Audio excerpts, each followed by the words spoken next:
Hello and welcome back everyone, we Weeb Online, and today I'm gonna continue the story What If Naruto Was Saved by Minato and Hinata Part 2. If you enjoyed this video, please give it a big thumbs up, and to watch more videos like this, subscribe to my channel and turn that bell notification on so you never miss an upload. Now wasting no more time, let's begin. After the Hokage concluded the story, Minato continued to gaze at Kushina's explanations about Yakumo while feigning to consider what Sarutobi had said. Kurenai questioned, Arashi-san? Arashi-san was going on? Sorry, Kurenai-san, I was thinking about you told me. I think that there's a way to resolve Yakumo's problem with her powers without sealing them, replied. Both the teacher and the student gave him hopeful glances. The girl asked, Really, Arashi-san? I won't have to give up my ninja career? Yes, there's a possibility, but, in the worst scenario, if we have to seal your powers you shouldn't forfeit your ninja career. Most ninjas don't have birth powers, they have acquired their power by training and learning. Your sensei and the Hokage himself don't have blood limits but are among the most powerful ninjas alive, replied. A little embarrassed by Arashi's remarks, the girl flushed. Without the self-control and discipline that came from her training, Kurenai would have blushed as well. Arashi went on to speak. There are some points that I have to talk with the Hokage in private. I'm sorry Kurenai-san, Yakumo-san, but it involves some high-class village secrets, he said. Yakumo and Kurenai left the area, the former hoping that the Uzumaki's secrets were unrelated to theirs. The Hokage looked at Arashi as he puffed his pipe and used a jutsu to make his office soundproof. It looks like you know about the girl's problem more than it appears. You have info from the future about it, don't you? Yes, Arashi responded. Yakumo's reality-altering powers will have to be sealed if we don't destroy the demon who was trying to possess them. The Hokage went pale. A demon? What are you talking about?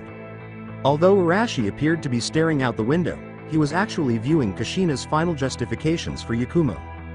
After Kushina concluded her explanation, Arashi turned to face his eager leader. That girl, subconsciously, created a demon with her powers, the personification of her own fears. It messed with her control with her powers, making them dangerous for everyone, as you told. It increases her fear and makes him stronger. In the world where I came Kurenai and you sealed her powers, then she renounced her ninja career and was put under observation. 3 years later the demon got enough strength to control Yakumo's powers and almost kills Kurenai, who tried to help Yakumo. Kurenai's team and Naruto came to help, and finally Yakumo destroys the demon with Naruto's help, stated Arashi. Sarutobi paused to consider what Arashi had said. Another demon. I don't want Yakumo to pass the same as Naruto. You are forbidden to tell anybody about this without my express permission, but it's not necessary to tell you that, replied. Arashi gave a nod of agreement. But unlike Naruto's, this demon is not attached to his host's life. He can be extracted without killing her. First we should confirm his existence to Kurenai and Yakumo with Inoichi's help with mind jutsus, then we will have to find a container to transfer the demon. I have a Fuin jutsu that transfers sealed things from a container to another without releasing them. I can alter it to transfer said demon, said the former Cage. When Kurenai arrived that morning, Sarutobi was relieved that Konoha would not lose another blood limit and a promising ninja, as he had feared. Come back here tomorrow. We will perform the test and proceed with the extraction as soon as we find a suitable container for the demon. You are dismissed, stated. Kushina followed Arashi out of the building. What should I do the rest of the morning until Naruto finish academy? I have clones doing the research for Kushi-chan and others doing the special training, thought as his face lightened. On the way to the market district, I thought, of course, I didn't meet him yet.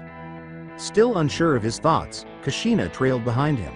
Later, in a bar in Konoha, Shuza, Inoichi, and Shikaku weren't having a great week. They became the laughing stock of Konoha's bar patrons after their wives disqualified them from the match against Arashi Uzumaki. It was Shuza who was suffering more. Following the remark about the lady clone, many questioned whether he could use the Baika no Jutsu to improve his stuff. He was harassed by women who asked him if he could do that, rather than being made fun of by other men. When they entered the bar earlier, they were already on the verge of losing it. Then someone mimicked a whip's sound. They broke. Inoichi bellowed, "That's enough. It's time to show these bakas some manners, team." Shikaku acknowledged, "Yes, it has become too troublesome to keep standing them," and stood up. When Shuza drew his enormous club, he said, "A little exercise before lunch will be fine." Then the bar brawl broke out. No one saw Arashi Uzumaki making his way to the bartender, even though the Shika Yamama, and Cho trio had won back the patron's respect. The fight ended a few minutes later, with the bartender suffering from broken bones and the trio all gone. I think we should celebrate our victory with a drink. Boy, 3 cups of sake, Shikaku said to the bartender. As he counted a stack of cash, he said stoically, I'm sorry, sir, but during the fight a man named Arashi Uzumaki came and bought all alcoholic drinks in stock. They regarded him as though he had developed a new head. What? He maintained his stoic expression as he said, what I said, gentlemen, and by the way, you started the fight so you will have to pay for the damage in my store. WHAAT. Similar incidents occurred in numerous shops and the remaining bars in Konoha, where Arashi purchased all of the inventory. At the academy, in the meantime, many students from all classes gathered at the entrance, and thanks to Sasuke's fangirls and their network system, word quickly spread about the impending fight between Sasuke Uchiha and Naruto Uzumaki. After learning that one of the fighters had sent one of the teachers to the hospital with numerous injuries and that the other was the last Uchiha, TM, upper-class students traveled to witness the fight. Even though he was the best student in the previous class, Neji wasn't particularly interested in the fight until he heard the competitors' names. The question of which blood limit in Konoha was stronger, the Byakugan or the Sharingan, was never settled. With only one Uchiha remaining after the Uchiha massacre, the long-standing question of which clan was stronger was readily settled. He only learned about the renowned Sharingan from the elder Hyugas. They claimed that, unlike the Byakugan, the Sharingan didn't awaken on its own when the child was old enough. Rather, it did so in life or death circumstances, preventing Uchihas who killed civilians from ever gaining power. The prodigy interpreted this as evidence of his blood limit's superiority, a natural ability bestowed by fate. He was also intrigued by his candidate, Naruto Uzumaki. From what he had heard, the blonde was the last person in his class to die, at least until his father returned 2 weeks ago and sent him for rigorous training before sending one of the Chunin teachers to the hospital. The man claimed to know his own father so well that they were able to develop a new jutsu technique together, but in reality, he was more interested in the father of the children. He even named the jutsu after his father. Now, he needed to figure out how to get in touch with this guy and persuade him to teach him said jutsu. The other pupils were thinking about their own things. After Naruto's father battled Sasuke's brother in the arena, many believed Sasuke wanted to demonstrate the dominance of his clan. Sakura and the other fangirls thought Sasuke was going to exact revenge on them. After 2 weeks of training with the Yondaime, Shino and Shikamaru were curious to see how powerful Naruto would be in comparison to his future self. Kiba didn't trust his mother's statements about Naruto's growing strength until yesterday. In order to avoid becoming the new Death Last, Mizuki promised to take his studies more seriously after the incident. Choji was considering his lunch option. Hinata saw that a few girls were examining Naruto with interest. Oh no. If Naruto wins he will have fangirls after him and he could forget about me. In the middle of the courtyard, Naruto and Sasuke were prepared for battle. No one spoke up. They exchanged glances while assuming combat positions. Naruto interrupted, saying, "Oh, crap, I forgot it. Wait a moment, Teme." As he removed a scroll from his jacket, Sasuke cast an irritated glance at the blonde. A scroll? As the blonde unfolded the scroll, everyone stared at it in confusion. Then Naruto used his own blood to mark one of the seals, causing some papers to be released. What? I thought I was the only Academy Student 1 who knew about sealing, Tenten mused. While some children were disappointed that Naruto had released some papers rather than a cool weapon, many others were shocked to learn that items could be stored in seals. Naruto gave the Uchiha a pencil and one of the papers. The question was, what is this, Dobi?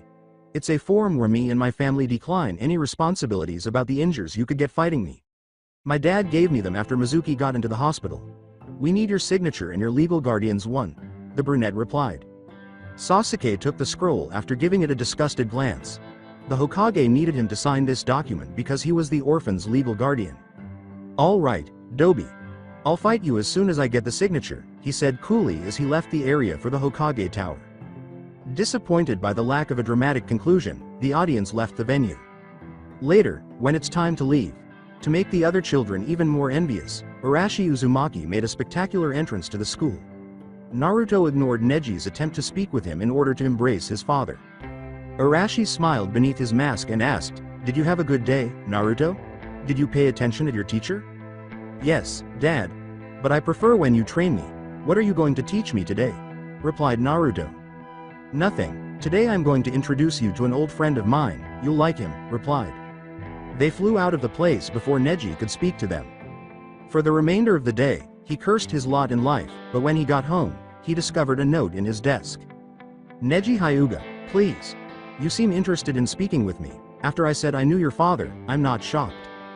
Bring your cousin Hinata to Training Ground 54 tomorrow night, and I'll give you something he would want you to have.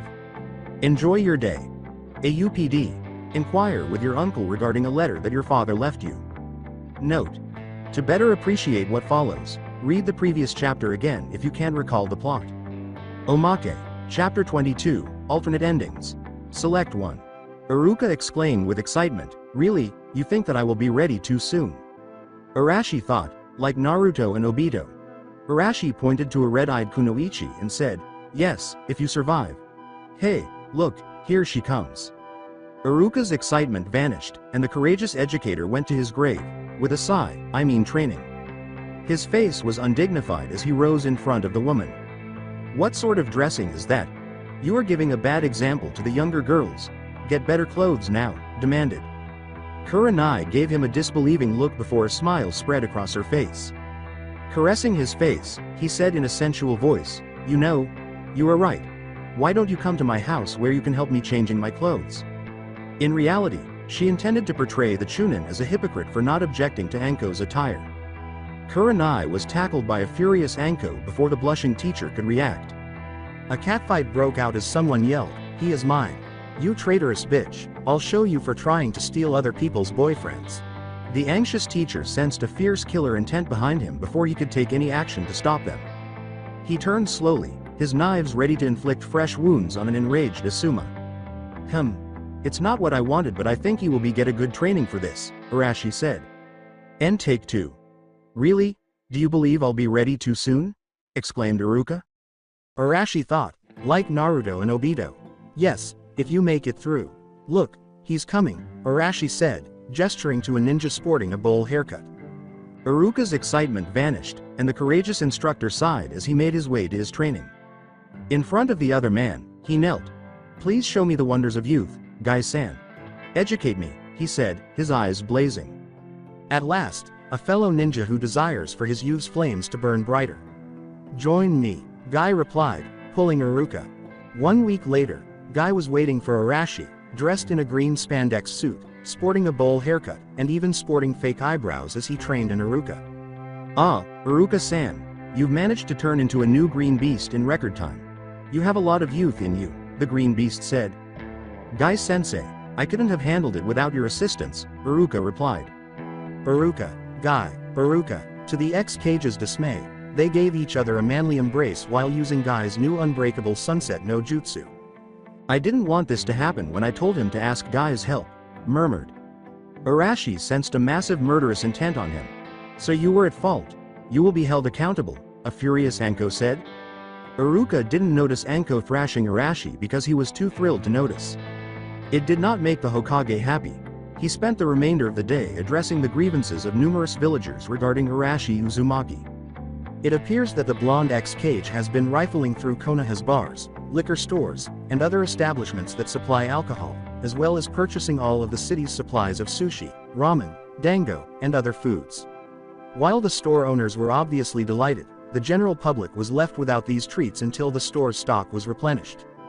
The shinobis stopped complaining when he reminded them that alcohol was one of the ninja's banes, and he had to remind the civilians that there was no law restricting the amount of food that could be purchased during peacetime. The door was knocked on. Enter, Sasuke Uchiha entered the workplace.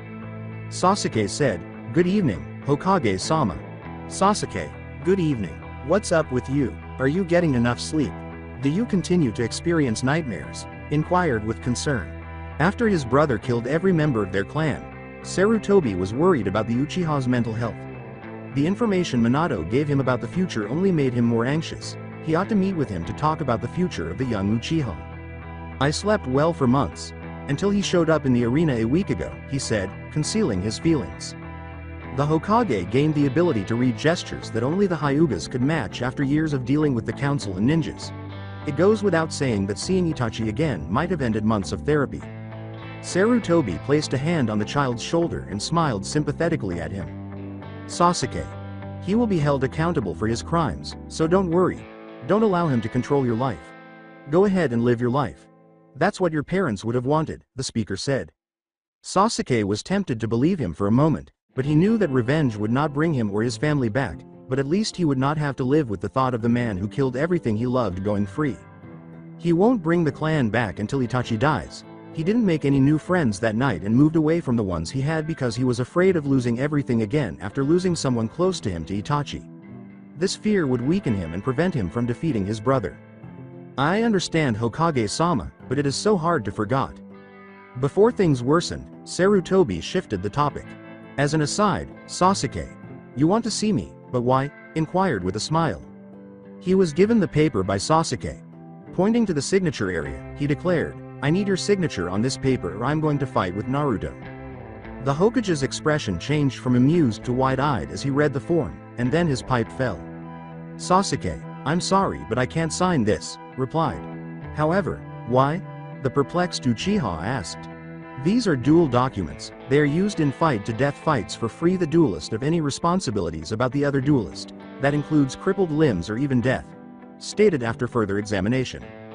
After the Mizuki incident, Minato ought to have given them to Naruto. Observing the tiny lines, it's interesting to note that they only refuse responsibility on Naruto's side and even permit Minato to exact unjustified retribution if Naruto is harmed. I apologize, Sasuke, but I refuse to sign this. I can't allow you to risk your life in a duel because I am the legal tutor for all Konoha orphans. Additionally, you are the last member of your clan, and the village would be devastated if you died. But I will. No, my final word is this. But I'll let you compete against him in the Parents Visit Day mini-tournament in a few weeks. Naturally, neither of you will be permitted to use deadly force.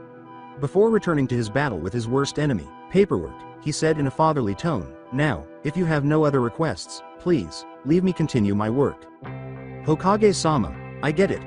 Sasuke bowed to the Hokage and walked away, saying, thank you for your concern and allowing me to fight. Have a nice day. Without removing his gaze from the papers, the Hokage replied, see you soon, Sasuke. But on his way home, Sasuke was preparing a strategy to defeat Naruto and obtain the Hokage's sign when an idea suddenly struck his bright Uchiha mind. He grinned and returned to the Hokage tower. Minato and landed outside of Konoha in a prairie. Daddy, what are we doing here? Were we not supposed to meet one of your friends? Naruto inquired. Minato took off his mask after giving his son a funny look. Yes, we came here because he is too big for being in Konoha, replied. Naruto was perplexed. Too large to fit in Konoha? Who is this man? Minato enjoyed having his child's attention and was tempted to continue to tormenting him with doubt, but he decided to answer him. With a tone appropriate for a ceremony master, he said, he is the one who fought with us against the Kyuubi years ago. Naruto appeared unable to speak. He leads an army of strong warriors and is one of the most potent summons in the world. He can defeat the Toad Boss, a Biju. The Gamabunta's power, uttered in a dramatic tone. Who? Minato collapsed, reminding him that the academy doesn't announce summonses, primarily because nearly all students don't receive contracts. When I reveal my identity, I'm going to make the council change the teaching program. I'll put a kunai on their necks if they don't cooperate, believed. He did the jutsu after regaining his composture. Jutsu no Kuchihyose, exclaimed. A massive smoke explosion engulfed the area, and when it dispelled Minato, a startled Naruto stood atop the largest toad alive. Jiraiya! Do not summon me, as I told you, bellowed. What is the origin of this mountain? What's causing it to speak? To his parents' amusement, Naruto asked in confusion. The toad grabbed them before Minato could reply, and he gave them a menacing look. He placed them on the ground, sniffed at Minato, rubbed his eyes, and then looked at them once more. I don't know who you are and how you managed to summon me, but, he said. Minato? Is that you? Yes, boss, it's good to see you again. How is your family doing? Minato asked with a smile. A new batch of eggs is ready to open. Gamakichi and Gamatsu can breathe air now, and... Wait, sounds good.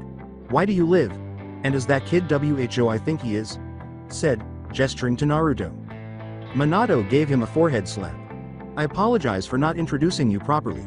This is Naruto, my son, Gamabunta. This is Gamabunta, Naruto said. I'm glad to meet you, Minato's tadpole, he said, puffing on his pipe. Naruto replied, I'm glad to meet you too. Now I understand why Dad didn't call you to Konoha. He shook Gamabunta's finger with his hand. Gamabunta turned to face Minato after concluding the introduction. Alright, Minato, could you tell me why you're still alive? Moreover, why are you wearing such an absurd outfit? It's not an absurd ensemble. Minato looks hot wearing it, and I designed it, believed Kushina to be undignified. Minato opened a scroll to reveal all of the food, sake, and candies he had purchased. The story is lengthy. How about we have lunch together and I tell you?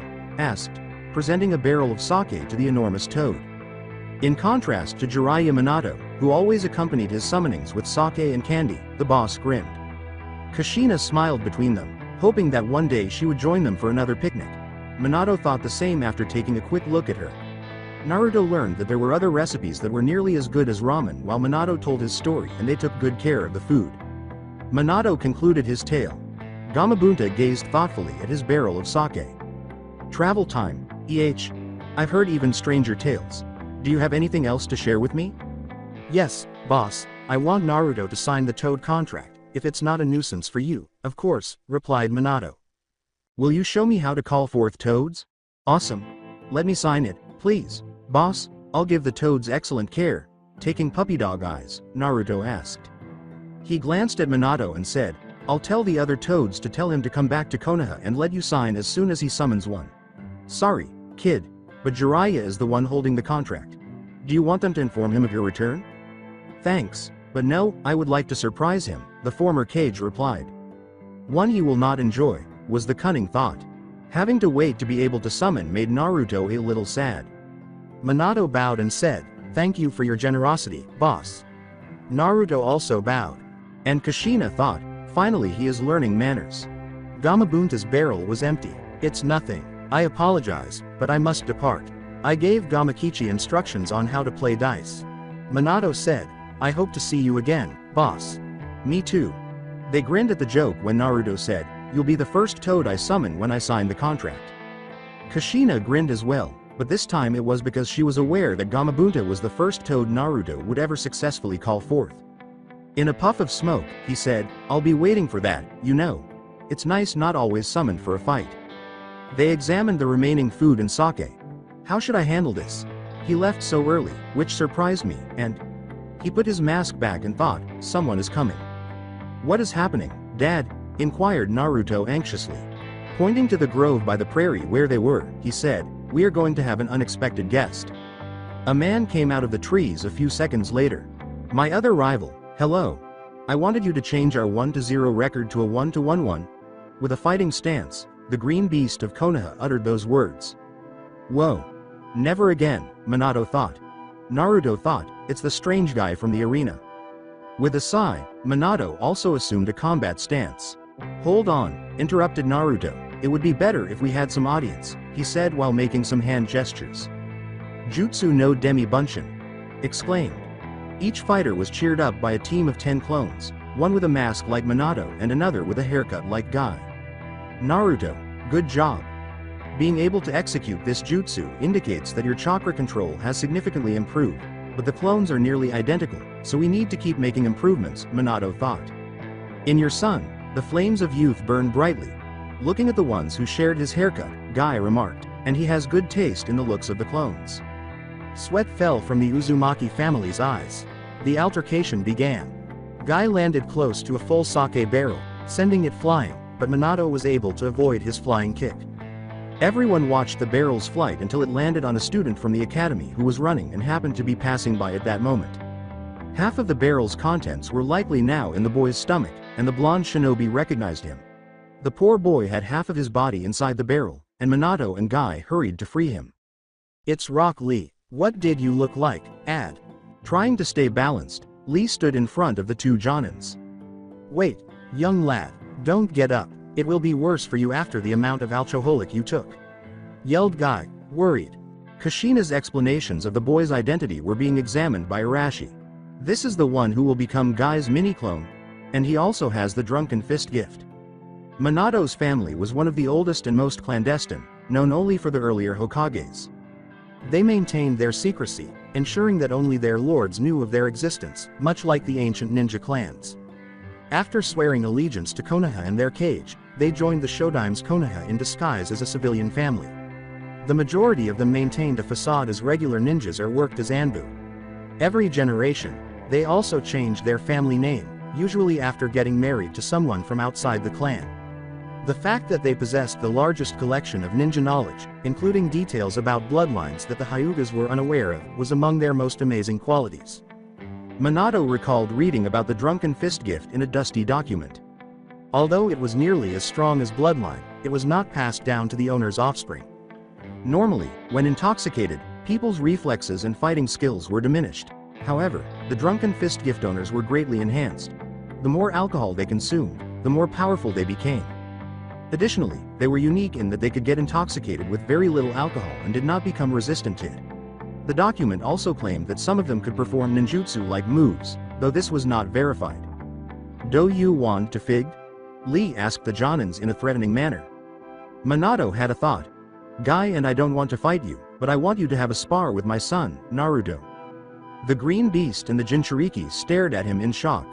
Guy said, undignified, "What, are you serious?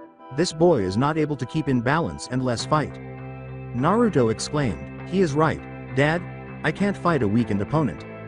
The irate Lee attacked the blonde, saying, "Whu aid you catting geek."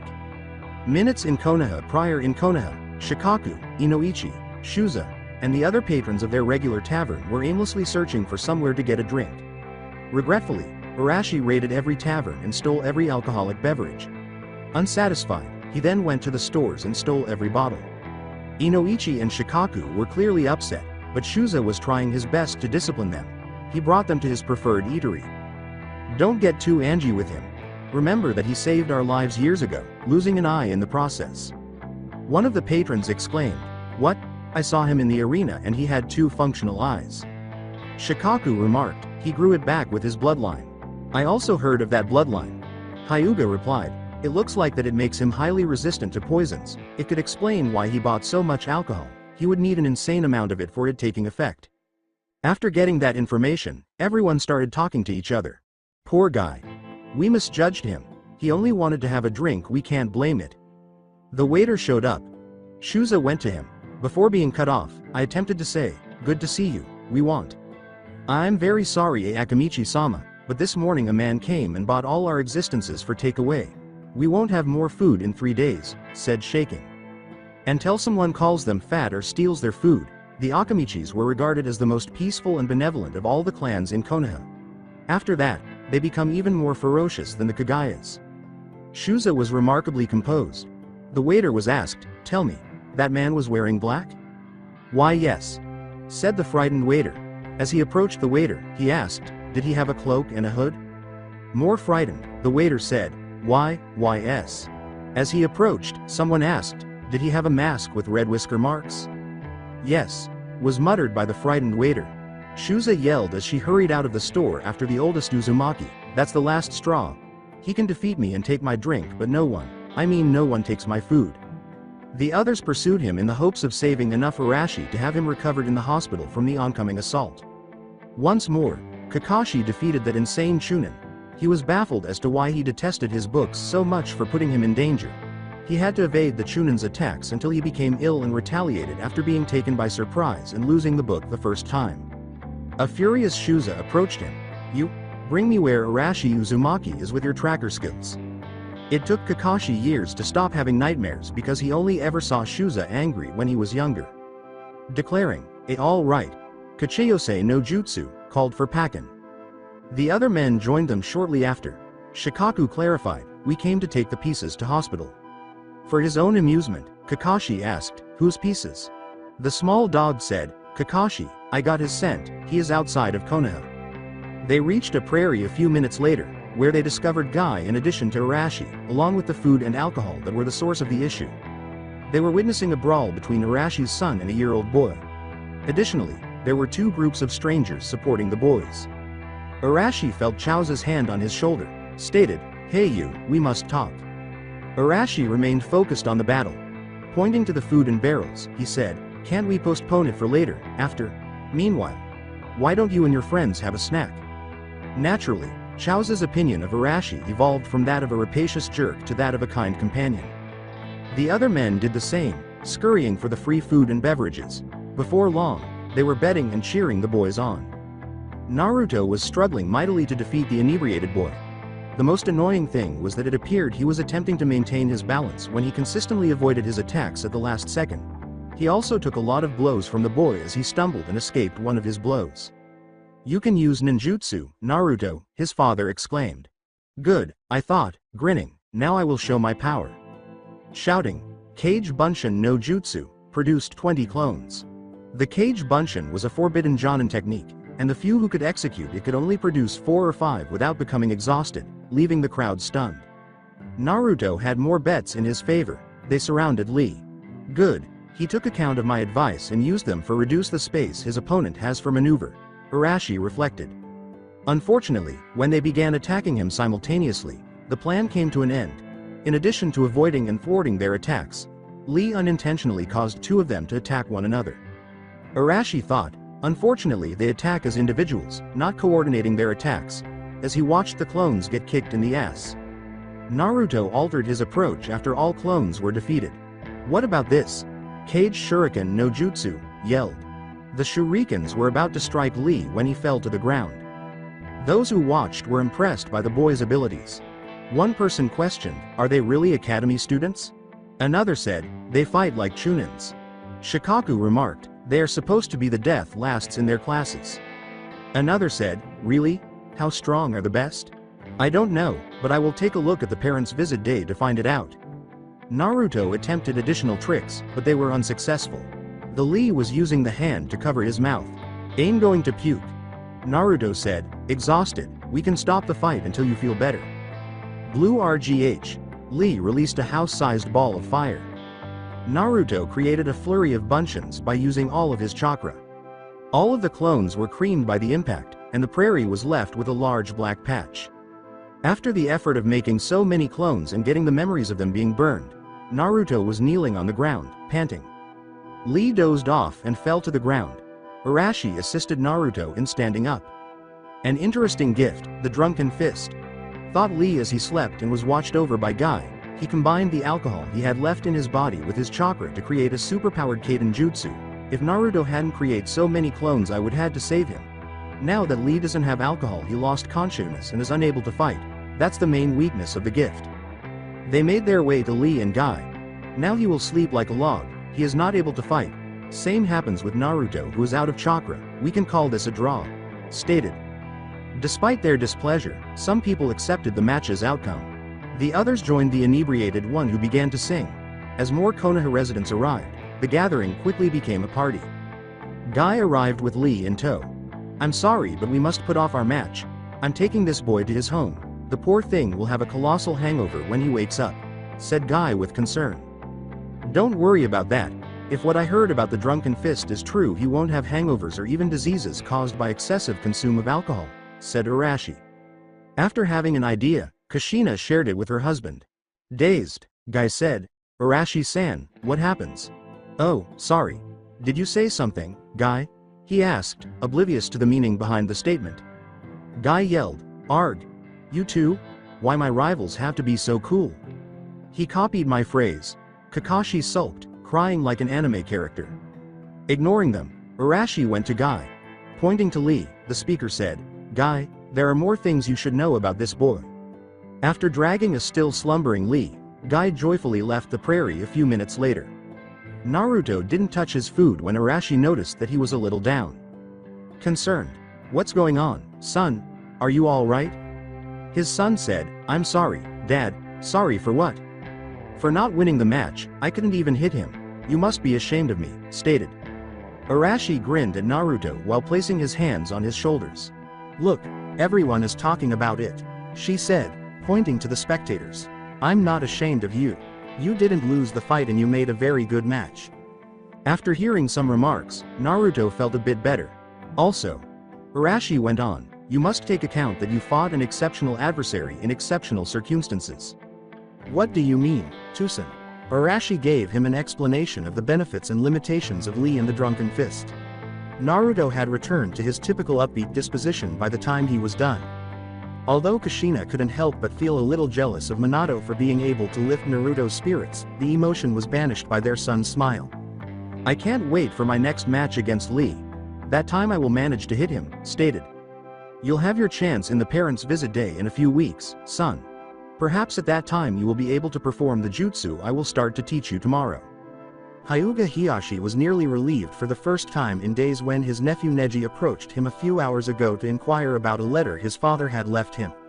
The expression in Neji's eyes persuaded him to give it to him even though he had intended to wait until he was older and more responsible. Retrospection. After reading the letter slowly, the boy appeared perplexed.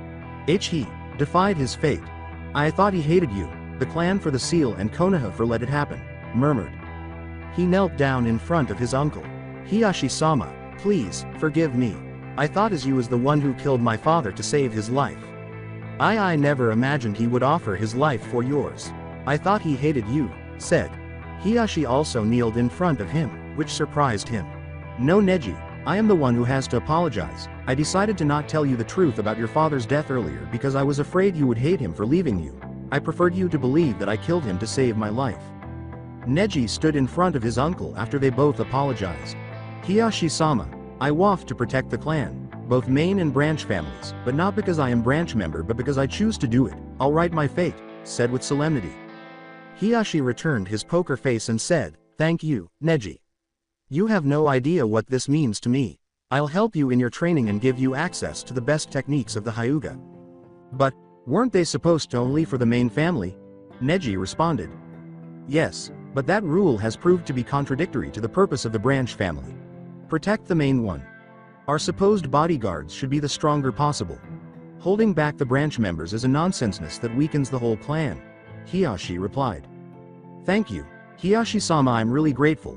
I'll use the techniques you will provide me to show the world the superiority of the Hyuga clan," Neji promised. "Please, call me uncle, remember that we are family. By the way, how did you discover the existence of the letter?" "Arashi Uzumaki told me." Close the flashback. Once more, the Uzumakis. Only he, the Hokage, and the Hyuga elders were aware of the letter. He concluded that the letter, which most likely requested Hisashi's death, was revealed to Uzumaki by the Hokage. A member of the branch interrupted his thoughts. "Lord Hyuga. Lady Miho has summoned a clan council meeting. She said that it was something related to something she called the plan. After their parents passed away, Hiyashi and Hisashi were raised by their aunt, Lady Miho, who gave up her marriage to better raise her nephews. Her sacrifice earned her great respect. In reality, she wanted to remain unmarried, and her nephew's orphanage provided the justification she needed to avoid becoming pregnant with Hyuga children. Only Kaharu could match her reputation as the bitchiest harpy to have ever been born in Konoha. Perhaps she has a new argument to help me convince the Hyuga Council to not continue with the plan about the Uzumakis. She voted against it." Later, in the meeting room at Hyuga's, Lady Miho's words were anticipated by Hiyashi and the elders. She was an old woman with a tough appearance and black hair that she said she had never dyed. Her speech began. "Ladies, gentlemen. As you know, recently our clan has decided to perform some actions concerning the new Uzumaki clan. This plan is going to start in 1 or 2 years. As you know, I and many others, including our clan head, voted against it. Today I made a discovery that will change many of your minds." Had Hiyashi not been so adept at concealing his feelings, he would have grinned. Lady Miho went on. "This morning I saw Arashi Uzumaki in Konoha's bank. He came for retire some funds. At the beginning the teller was a little harsh, but when he saw the account data he turned into a lapdog, bowing to Arashi and treating him like he was royalty. Hiyashi felt uneasy about the elder's increased attention. He retired an indecent amount of money. I used my Byakugan to look in his bank book how much money he had left. Expecting the worst, Hiyashi asked, how much? He was not let down by his aunt's response. The woman's response was being whispered by the elders. As the treasurer put it, that's impossible. This is almost what we have in our own accounts. One of them rubbed his stomach and remarked, so this explains why he was able to purchase all the alcohol and food. The woman went on, there's more. Everyone paid attention. After getting out of the bank he summoned some clones and distributed most the money among them and sent them to the commercial district. Meanwhile I followed the original one to a jewelry shop to discover. If someone had taken a picture of the Hyuga elder's shocked expressions after she concluded her story, it might have made for effective blackmail. Being a good gossip, Lady Miho took the word again and was quite proud of her. With this new info we should vote again what we will do with the Uzumakis. I think we precipitated in the first voting. We should discover more things about them. Strong points, weak points. Perhaps we could invite them to dinner with the excuse that they are our neighbors. However, I already made my decision. I'll vote for keep on with the plan. The Hyugas must remain as the richest clan in Konoha, said the elderly lady in a pompous voice. Nearly everyone concurred. With his aunt's approval, Hiyashi's chances of stopping this foolish clan diminished. After observing Naruto's abilities during the parents' visit day and inviting the Uzumaki family to a dinner to learn more about them, it was decided to hold a final vote. The following day, there was a seal drawing on the floor of the special room where the Hokage, Kurenai, Inoichi, Yakumo, and Arashi were. Arashi immediately sealed it after Inoichi verified that Yakumo's demon was real. Arashi reached out and put his hand in Yakumo's shoulder, shouting, "Fuin Jutsu, Demon Imprisonment Seal." Symbols emerged, danced across the floor drawing, and gathered in Yakumo's shoulder where Arashi placed his hand. As the symbols began to blend together, a demonic figure with an evil appearance emerged in the middle of them. It appeared to be attempting to flee, but the symbols tackled and immobilized it, and more symbols covered it. Finally, with a last scream, Yakumo's demon was sealed. Arashi told Yakumo, "It's finished, and we won't have to worry about you losing control of your power because this creature." Kurenai and she swore at him. "Thank you very much, Arashi-san, I'm already much better, I don't have that bad feeling," she replied. "Wait, we didn't finish yet. Now I'm going to disguise your seal to make it look like a tattoo so those who know about sealing won't discover that you have a demon sealed. It will make your life easier," Arashi replied.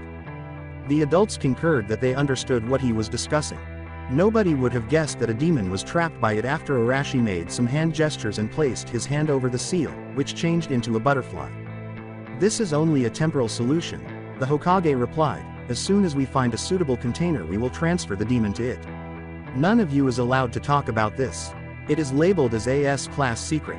Everyone concurred, and Arashi sent some demiclones to obtain the materials he needed for his meeting with Neji following additional gratitude from Kurenai and Yakumo. Afterwards, Training Ground 54. While waiting for Arashi with Neji, Hinata was taken aback to notice that her cousin had stopped giving her that icy stare since his father passed away. The question was, "En-ni-san, why are we here?" He used to be upset with her for calling him that in other situations, but after learning about it yesterday, he has come to the realization that he was wrong to hold Hinata responsible for the events of years past. She was the only main member who treated the branch like family, even going so far as to call him her brother, despite his previous belief that she was an unworthy heiress for the clan. Maybe she was what the clan needed to heal the wounds between the members of the main and branch. "I have an appointment with Arashi Uzumaki. He said that he wanted to give me something from my father. He specified to bring you with me. By the way, thank you for coming, Hinata-sama." It's nothing, Ni-san. "Oh, look, here he comes. And Naruto-kun is with him," she replied. Naruto and Arashi reached the training area. Naruto greeted Neji by saying, "Hello, Hinata-chan, I didn't know you would be there too." "Who's with you?" Hinata blushed slightly as Neji saw her say, "Hello, Naruto-kun. This is my cousin Neji. Neji, this is Naruto. Arashi-san, this is Neji. Neji, this Arashi Uzumaki," she managed to say without stuttering. Neji bowed and said, "It's a pleasure to meet you, Naruto-san and Arashi-san." Arashi thought, as polite as Hizashi. Naruto shook hands with Neji and said, "Good to meet you, Neji. Now that everyone has been introduced, let's proceed with the purpose of the meeting. Neji, as you know, I was a friend of your father. You know that he tried to adopt Naruto when I was thought to be deaf," replied. In actuality, he and Hizashi were not friends until he met him in the other world and learned that he had attempted to adopt Naruto because the Hyuga had destroyed his life by letting him live with a seal. Surprised, Naruto exclaimed, "Really? Why didn't he adopt me at the end?" A stern reply was given, "You would have received the seal. The Hokage didn't allow that." Hinata was happy that the Hokage saved Naruto from further curses, but she was saddened that her family's foolish customs had left Naruto without a family. Arashi went on, "We designed a jutsu that I used in the arena against the Anbu. I finished it in my absence, after your father's departure. I named it after him," stated. Neji bowed once more and said, "Thank you for honoring my father." Naruto exclaimed with excitement, "It is that cool ray you shoot from your hand, isn't it?" Minato beheaded one of the training dummies with a ray. Yes, it is. The Hazashi is an A-class jutsu without seals consisting in a powerful chakra ray with great speed and impact force. You three are going to learn it during next days, replied. Cool, exclaimed Naruto with excitement. Despite his lack of emotion, Neji was very happy to have received something from his father. Hinata felt appalled. Arashi-san, I shouldn't be learning it. It's a jutsu that belongs to the branch family and yours. Under his mask, Arashi grinned at her. Your uncle had the wish that the Hyuga branches would be sharing their techniques among them. This is a good first step, Arashi replied. Hinata-sama, your father also has the same wish. He will share the main branch techniques with the rest of the clan starting with me. I would be honored if you accept to learn it, Neji replied. Yeah, Hinata-chan, learn it too. We'll be the only ones able to do that, laughed Naruto. Her decision was aided by the notion of imparting a skill to Naruto. Hi, I'll learn it. I'll try my best to not hold you back, the youngster replied. Don't worry, Hinata, I bet the boys will ask for your help, replied Arashi with a grin. Now let's proceed with it. It's a 3-step training. Everyone received a leaf from him. This is the first one. There are 3 steps to the training. Everyone received a leaf from him. This is the first one. When Arashi placed a leaf on his palm, it began to float over his hand and swiftly ascended to a height of 20 meters, which was the height of one of the nearby tree's branches. He dropped the leaf. Heading to the Hyugas, he said, I'll repeat the step now, but this time you'll see it with your Byakugan active and you'll describe what you see. The leaf rose once more, reaching the branch at a faster pace this time. Alright, what have you noticed? Questioned the Hyugas. It looked like a chakra line flowing from your palm, Neji replied. Hinata went on, I had rose the leaf you until it reached the branch. Arashi concurred, that's correct. The leaf will be raised by the 3 of you until it reaches the branch.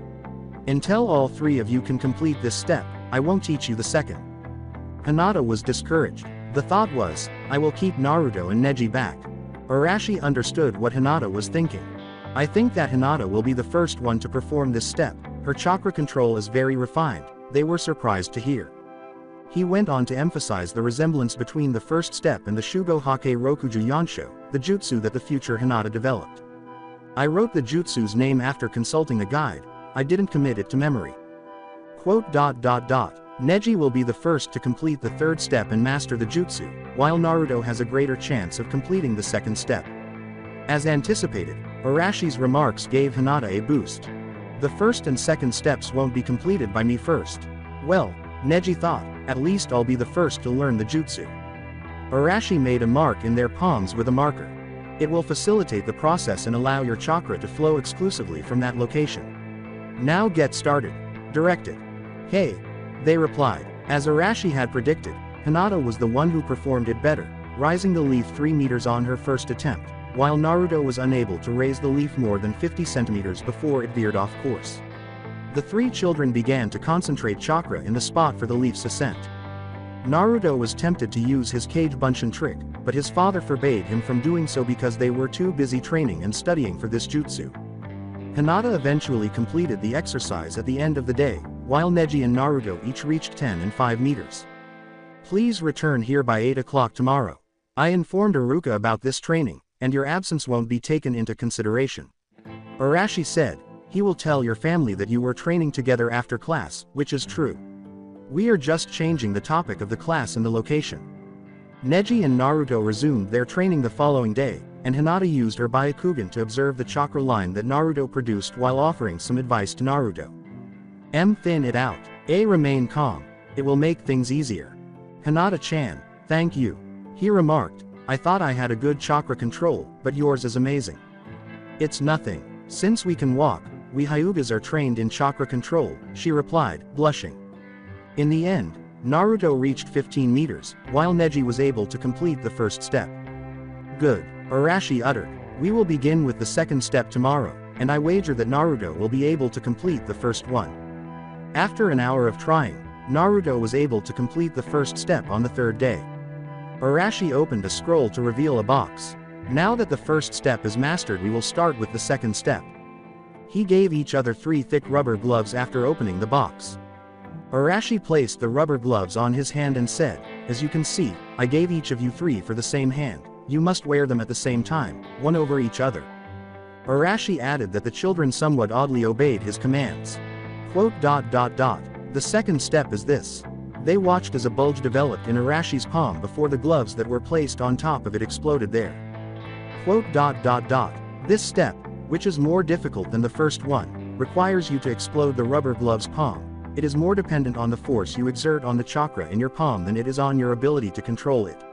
As previously stated, I believe Naruto has a greater chance of doing it first. Don't overextend yourselves, I warned you 3. This step is much more difficult than the first one, and you run the risk of getting chakra burns on your palm at the end of the day." While Neji came in second and Hinata in third place, Naruto, who half expected to be able to do the same before the end of the journey as Hinata, failed miserably. The students spent the remainder of the day attempting to blow up the palm of the gloves. The training continued the following day, and at noon, Naruto nearly succeeded, while Neji and Hinata also made significant strides. As he sampled the food Hinata had brought, Arashi thought, "They'll master it before as I expected." Note to myself. Visit Naruto and Hinata when they get married at least once a week, she cooks really well. Naruto eventually caused the rubber gloves to explode at dusk. "Indeed, I succeeded. To master it, one more step," exclaimed joyfully. The statement, "See congratulations, Naruto-kun," was given to Hinata. HMPH. Neji, a little irritated that he wasn't the first to complete a step again, said, "Well done." "What's wrong, and Naruto-kun?"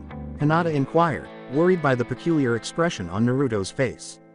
She was pulled along with the blonde as he fell to the ground.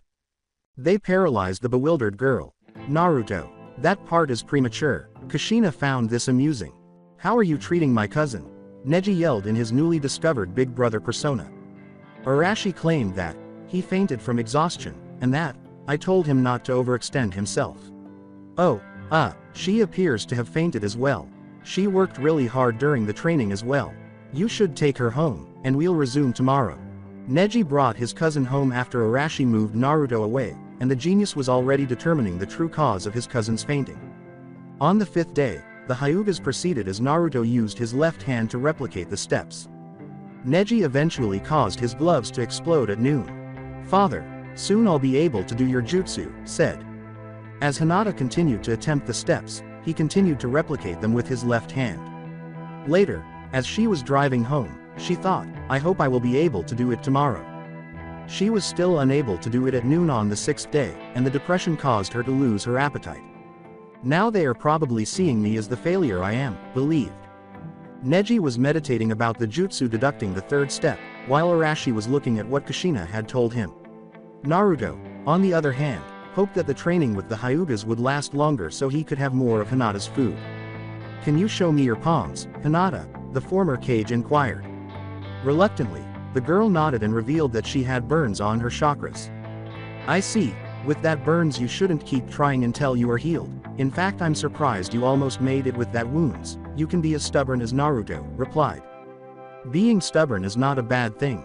We can conquer anything," Naruto stated solemnly. "Yes, you are right, but you must learn when to postpone your objective until you are prepared to face it again," said his dad. Hinata was relieved to see Naruto's support and promised to perform the step as soon as she recovered. Arashi gave Naruto a box containing his secret medication at Kushina's suggestion. "Apply this to Hinata's hands, it will heal her hands faster, by evening she will be able to do it again," stated. To Hinata's humiliation and the amusement of Neji, who had already discovered his cousin's crush, Naruto went on to heal her. "My hands are being touched by N Naruto-kun. Don't pass out, he's not acting romantically," I thought. Changing the setting and time, Arashi spent the next few hours discussing his father and their adventures together with Neji. He would not yet reveal to him that they had become friends in the afterlife. During those hours, Naruto and Hinata discussed rivalries and how awesome they would appear with the chakra rays. After discovering that her hands were fully recovered in the evening, Hinata went back to training. "Sensei," questioned Naruto, "why didn't we do this step with just one glove and then repeat it with 2 and then 3 gloves? It ought to be simpler." He was correct, Neji agreed. Arashi gave him a forehead slap. I didn't consider that. I'm amazed that such specifics would facilitate learning. Hinata completed the exercise by exploding a single glove, then two more an hour later, and at the end of the day, she was able to destroy the gloves altogether. I must say that I'm impressed with you three. Tomorrow we will start with the last step. It is the most difficult part of the jutsu. It will take more time than the other ones, so don't be concerned if it will take you some days to do it, Arashi replied. He brought them to a field with training dummies the following day. Can anyone guess what the third part is? Questioned his pupils. I believe that in order to create the chakra ray, we need to combine the first two steps. The ray and its reach are determined by the first step, and its power is determined by the second, Neji stated. He is really a genius. I thought Hizashi exaggerated when he told me about Neji, Arashi reflected. Neji, you're right. In order to release your chakra as a chakra beam, the three of you must quickly unify the two steps. You are learning a Class A jutsu after all, so remember to take breaks when you feel like it's necessary. It's more difficult than it seems. Hey. His pupils nodded. At the end of the day, he believed none of them could accomplish it. They continued to struggle until dusk on the following day, the 8th, when Neji eventually perfected the jutsu. Hizashi yelled as it sent out a ray that struck the head of a dummy. I smiled as I thought, Father, I finally made it. I got the jutsu you left for me. Hinata said, Congratulations, Mi-san. It was impressive. Neji, I'm lucky you don't want to be Hokage, Naruto replied. Neji, good job, Arashi remarked, your father would have been very proud of you. Thank you, Naruto-san and Hinata-sama.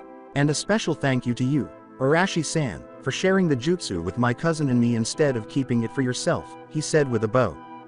It's nothing, you can prove your appreciation helping Naruto and Hinata mastering the jutsu in next days, Arashi replied. It will be a pleasure. After 2 days, Naruto and Hinata were able to execute the jutsu. Indeed, to Hokage, one more step. Naruto yelled, wait until the tem looks like this. I have something else to share with Naruto. When my father witnesses me performing this jutsu, I wonder how he will respond. You three learned it a week earlier than I anticipated, so congratulations. You can now train the first step to increase its reach and the second step to increase its power as you like. In this manner, each of you will create your own attack strategy, Arashi said. He handed them some documents. I'm going to give you a special present for mastering the jutsu so early, but first, channel some chakra into the papers. To be continued, considering that the jutsu training is comparable to that of the Rasengan, what are your thoughts on it? Omake. More Naruhina because you asked for it. As the student with the best sense of style, in her opinion, Ino was in charge of the students' preparation of the ornaments for the parents' visit day. She watched from the upper seats as everyone completed the tasks she gave them, and everything was going according to plan until a voice interrupted her idyllic world. Hello Ino, I arrived to assist with the setup. Baruka-sensei suggested that I assist the girls since all of the tasks for the guys had already been assigned. What must I do? Joyfully asked Naruto. She thought of a quick way to get rid of him. Ino sighed. Normally, orphans are released to help with the parents' visit day preparations so they won't be reminded of their lack of parents. Naruto was eager to participate now that his father was back, but Ino had all the responsibilities assigned, so if she said she didn't have anything for him, he would be complaining to her until she gave up. It was strange to her to see some girls blushing and giggling like fangirls staring at him. Naruto is a handsome guy, but could he really compete with Sasuke-kun? Ino was too preoccupied with organizing the decorations to be aware of the Uzumaki photos in the lake. She had an idea. Since she was aware of Hinata's crush on Naruto, she would assign him to assist the girls with the flower decorations. The Hyuga wouldn't object to his proximity. How are you doing, Ino? Naruto inquired. Her composter returned. Yes, Naruto, I am.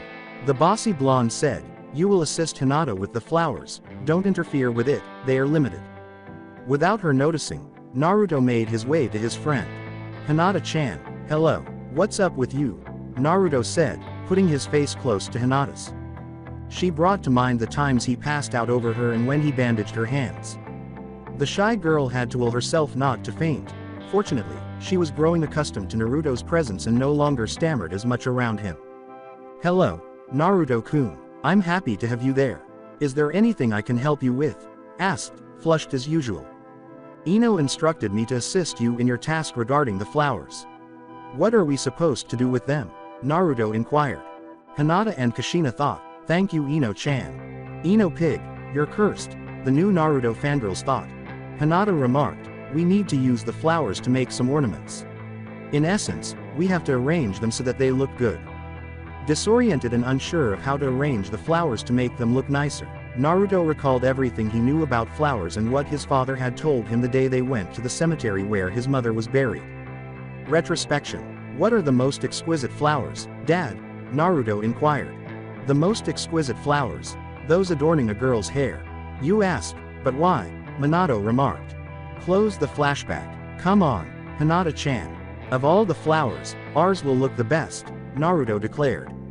Everyone stared at them, some incredulously, some with curiosity, and some with amusement. My boy, what are you planning? Kushina thought. What plans does that baka have? Sakura thought. He completed his work a few minutes later, weaving the flower stems into a tiara. On Hinata's hair, he applied it. With a smile, Naruto remarked, the flowers now look really beautiful. AWWWH. Kushina thought. Every girl gazed at them, some grinning, some envious. It was. Sakura rambled. Quote. It's the most romantic thing I've ever seen, Ino concluded. Sasuke-kun must be even more romantic if Naruto is like this. Inner Sakura said. Hinata thought she was dreaming when Naruto-kun complimented her appearance in a way she had never seen before, and her brain shut down because it was unable to comprehend what was happening. Hinata-chan, how are you doing? Worried Naruto inquired. Every time someone attempted to touch Hinata's flowers, the unwary individual ended up with all of the tenketsus in their hands, and she spent the remainder of the day in the hospital with the most bizarre paralysis case ever heard. Sakura, Sai, and Naruto show up in a television studio. Sakura uses a microphone to speak into the screen. Sakura. Gentlemen, ladies. One of the greatest Naruto fanfics has a new chapter. Which one? Naruto, excited. Exam day in Chunin. Sai. Not at all. Sakura. Arshiadori Naruto. Sai. Not this time. Naruto. The Fox Knight, I understand. Sai. I'm sorry, but no. Sakura, with stars in her eyes, misses Sakura's luck. Sai. Not at all. Naruto. Naruto Uzumaki's courtship. Sai. Not at all. I show up before the time skip in this one. Sakura. I'm not sure. Sai. It's that incredibly poorly written work of fiction by that Spaniard who, rather than leaving things as they are, had the unimaginative notion to write another time travel story. The author. Boys, get him. Around Sai, Minato, Asuma, the Sandaime, Hayate, and numerous others who haven't passed away yet show up. What's happening? Asuma, lighting a cancer stick. Do you want us dead? Sai. Well, Sandaime. Are you aware of how most fics end?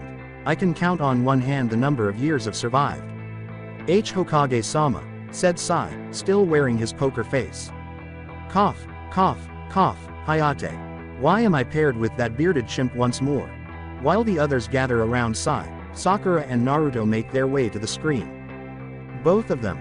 Apologies for the interruption, ladies and gentlemen. The chapter is about to begin. Following several attempts to get in touch with Arashi Uzumaki, Shino and Shikamaru chose to approach him via the Hokage. Although they were aware that their leader was aware of the Uzumaki man's true identity, they were unsure if the Yondaime had told the Sandaime that he was from the future or if this was just the official account of him returning after overcoming amnesia. They initially considered using Naruto to get in touch with him, but they decided against it since they were unsure if Naruto was aware of his father's true identity, the Kyuubi, or the reason behind his return. The Hokage had a very full schedule, so they had to wait days to get an appointment with him. They finally had the opportunity to speak with him a week prior to Parents' Day. Troublesome. Naruto is always saying that he comes to see the Hokage whenever he likes, but it took us days to get a 10-minute appointment, Shikamaru said. Remember that we are no longer promising Chunins ready to take the Jonin exams, Shikamaru. We are again academy students. In other village there wouldn't be any way for kids to get this appointment. Naruto is a special case and can see the Hokage whenever he likes, stated Shino. Yeah, and he kept doing it with Tsunade. If we look it in the bright side, he will think that being accessible is a Hokage requirement. It will useful when he gets the charge, Shikamaru replied. Shino remarked, it's unbelievable that we are discussing Naruto as a potential Hokage. Me neither. When he came back from the trip with Jiraiya he already had the level of an expert Chunin, and then he made those intense trainings that put him on Kage level. I don't know how powerful will he become with his father training him now. How are you adapting to being in the past again? Shikamaru shifted the topic. I'm doing a great progress with my bugs. When we came back, the collective mind of my swarm also came with me. It had a problem adapting itself to less and numerous swarm because my smaller body. I also had to make my bugs adapt to my bigger chakra reserves, the Aburame stated. Shikamaru gave a nod. Ino lost to Shino in the third section of their second attempt at the Chunin exams. Aburames had two minds, the bossy blonde later told him. Their own minds were the first, and their bugs union produced the second, which was a collective one. They could perform the Aburame's jutsus to the best of their abilities the more trained their minds were. According to her, the Aburame people were actually quite talkative, but they mostly used their time to deal with their swarm's collective mind. What I really meant was how her feeling to be back at the academy and being a kid again, Shikamaru replied. It's a little annoying having to listen the same classes again. I also have to take effort to keep average records. Being taught by someone who is weaker than you doesn't help neither, Shino said, referring to the instructors. Curiously, I found that Iruka is now much stronger than he should be. You realized it too, Probably Namikaze's doing. I have the advantage of being among the last ones of class, so I only have to do almost nothing. Look, the door is opening, it's our turn, Shikamaru replied. A Sarutobi emerged from the office as the door opened. He was one of Sarutobi's sons, not the oldest. Shikamaru's future sensei, Sarutobi Asuma, died in the timeline from which they originated. Shikamaru was taken aback. He recalled Kurenai's sorrow, the funeral, and his sensei's death while battling Hidan. In this timeline, he already knew he would see him alive again. However, realizing that was not the same as seeing a loved one you had thought would die forever. Asuma didn't notice the impact he had on the pineapple-headed boy, so he left the reception without giving it another glance. He shook and rambled, "S-sensei," his heart threatening to burst from his chest. To accept them, the Hokage left his office. You must be Shino and Shikamaru. I'm curious to know why some youngsters like you want to see me and... What's going on? Are you all right, kid? Asked the worried Sandaime. No, he is not, Shino replied. Moments ago he saw somebody he didn't expect to see too soon. He is in shock, we must take him to the hospital. You are right, I'll tell the Anbu to take him there and call his parents, the Hokage replied. Thank you, Hokage-sama. Can I ask you a favor? Replied. Sarutobi answered, now is not the best time to discuss why you came to see me. It's not that, I would like you to ask our friends to visit him. Especially Naruto. Shikamaru said that he didn't introduce his father to us yet. Subsequent to that afternoon, Naruto and his father were headed to Ichiraku's for a meal, and then they would visit Shikamaru at the hospital. Arashi said, son, do you know what happens today? Yes, we will go to see Shikamaru and I will introduce you to my other friends. I wonder if they would imagine who you are in reality, Naruto replied. True, but I'm not talking about that. Today has been a month since we reunited again, Arashi replied. Naruto's once bright smile turned into a more solemn, slightly dejected one. A month, it's hard to believe how many things happened, replied. Naruto was the center of Arashi and Kushina's attention at this point. It was one of the few occasions when he stopped being happy and spoke solemnly. Dad, I still can't believe that I have you back. Or who you are. These have been the best days of my life. Many things happened. I discovered who was Mom. Kushina grinned. How powerful you are. I can't wait to teach you my most powerful techniques, son, Minato thought, grinning beneath his mask. Why the villagers disliked me. Minato experienced guilt once more. Our cool blood limit. Now people look at me in a different way. Blood limits are overrated in this village. Ninjas should be judged by their skill, said Minato. I got new friends. Kushina thought, Hinata-chan, Sai, and Shino in last days. Now when I wake up and see you I must remind me that I'm not dreaming. His father hugged him and said, same goes for me, my kid. As I looked at Kushina, I thought, this dream can become a paradise with just one more thing. I'm close enough to know the means. She gave them a joyful glance. They had practically never gone a day without embracing since Minato returned. After all these years, Naruto hardly had any human interaction, and he definitely needed it. The embrace was broken. Returning to his normal self, he declared. And you trained me. Now I will be the first of my class after defeating the Tem. Don't become obsessed with Sasuke, Naruto. Remember what I told you about you and him in the future, said Minato with concern. Yeah, but you said that you had a plan for make him not leave the village. We shouldn't worry about that, replied Naruto. His father remarked, son, plans don't always work out as expected. If he tries to leave, I'll stop him. I'll be much stronger than my future self that time, Naruto replied. Minato remained silent for a moment. Then he made the decision to shift the topic. Unaware of the danger he was posing to his wallet, he said, we'll deal with that problem when the time comes. Why don't we go to Ichiraku's to celebrate the month? We'll skip the special diet and you will eat all what you like. In the hospital after a richer Tsuki and a poorer Arashi. Arashi and Naruto entered the room where Shikamaru was examined. Only Shino and Shikamaru himself were present at the time. Shikamaru's head was covered in a bandage. Naruto exclaimed, hello Shikamaru, hello Shino. With great satisfaction. He saw Shikamaru's wounds. Pointing to the bump, he said, this is the reason because you are here. Shikamaru said irritably, no, my mom did it. Sai brought me a portrait of myself he made in class. And, Naruto inquired. He appeared sleeping. His mother didn't take it well and disciplined him, Shino said.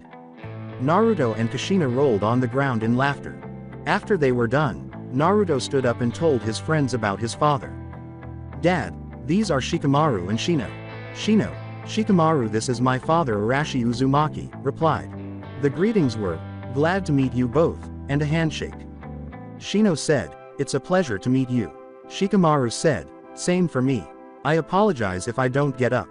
Naruto, why don't you go for some drinks while I have a chat with your friends, asked his son. Naruto replied, okay, Dad. I'll be back soon, and walked out. Minato removed his mask and locked the door as soon as Naruto left the room. Seeing your absence of surprise, I can assume that you came from the same place as me, said the former Kage. Yes, Hokage-sama, but, unlike you, we only took our minds to this time. How did you realize that? Replied Shikamaru. 1. Don't call me Hokage-sama. I renounced to that position. 2. Shino was not part of Naruto's group of friends until the graduation. 3. Shikamaru in shock after passing with an alive Asuma. It was very obvious, the Hokage replied. And 4. Kushina came also from the future, so I assumed the possibility of more people coming back, believed. Good deduction, Namikaze-sama. This can mean that the others could have come back too, Shino replied. Yes, there's a good chance for that. I bet we'll know about them soon, Minato replied. In a playful manner, Kushina thought, Shikamaru will be very happy if this happens, although he won't admit it. We are sorry for not contacting you sooner, Namikaze-sama. We couldn't ask Naruto because we didn't know what you explained to him, apologized Shikamaru. You made the right choice. You must know that I told Naruto everything.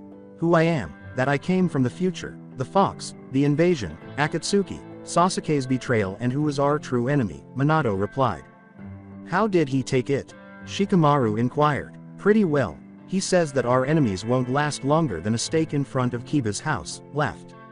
Shikamaru grinned and said, typical from Naruto. How many people know your true story, sir? In response, Minato said, the Hokage, Kakashi, Tenzo, Ebisu, Iruka, Tsuki from Ichiraku's and Hinata. Shino was finally startled. Hinata, how? Was the question. When Minato told Naruto about the Kyuubi and how Hinata stepped in, he told them the story. Shino remarked, I see. I hope he realizes her feelings sooner. Yes, I hope the same. Did you made some plans for the incoming events? Minato responded. The two young men were happy to have someone who understood their actual circumstances and spoke to them as the ninjas they were. We had some in store. We should compare them with yours and decide what to do, Shino replied. Shikamaru suggested, for instance, what should be done with Sasuke. I already have a plan concerning the Uchiha, Minato replied. We will talk about the plans with the Hokage. There's a mission that will fit you perfectly.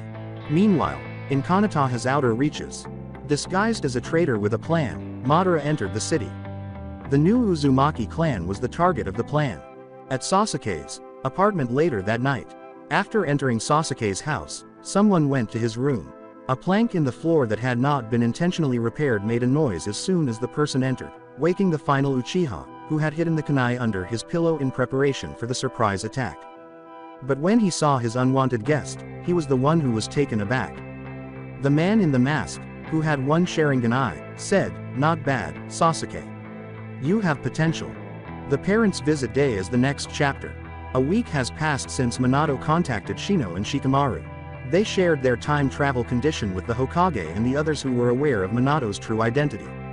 Naturally, the other adults were a little dubious, but they were eventually persuaded after they demonstrated their skills and disclosed information about the village that was only accessible to ninjas who were trusted by the Hokage.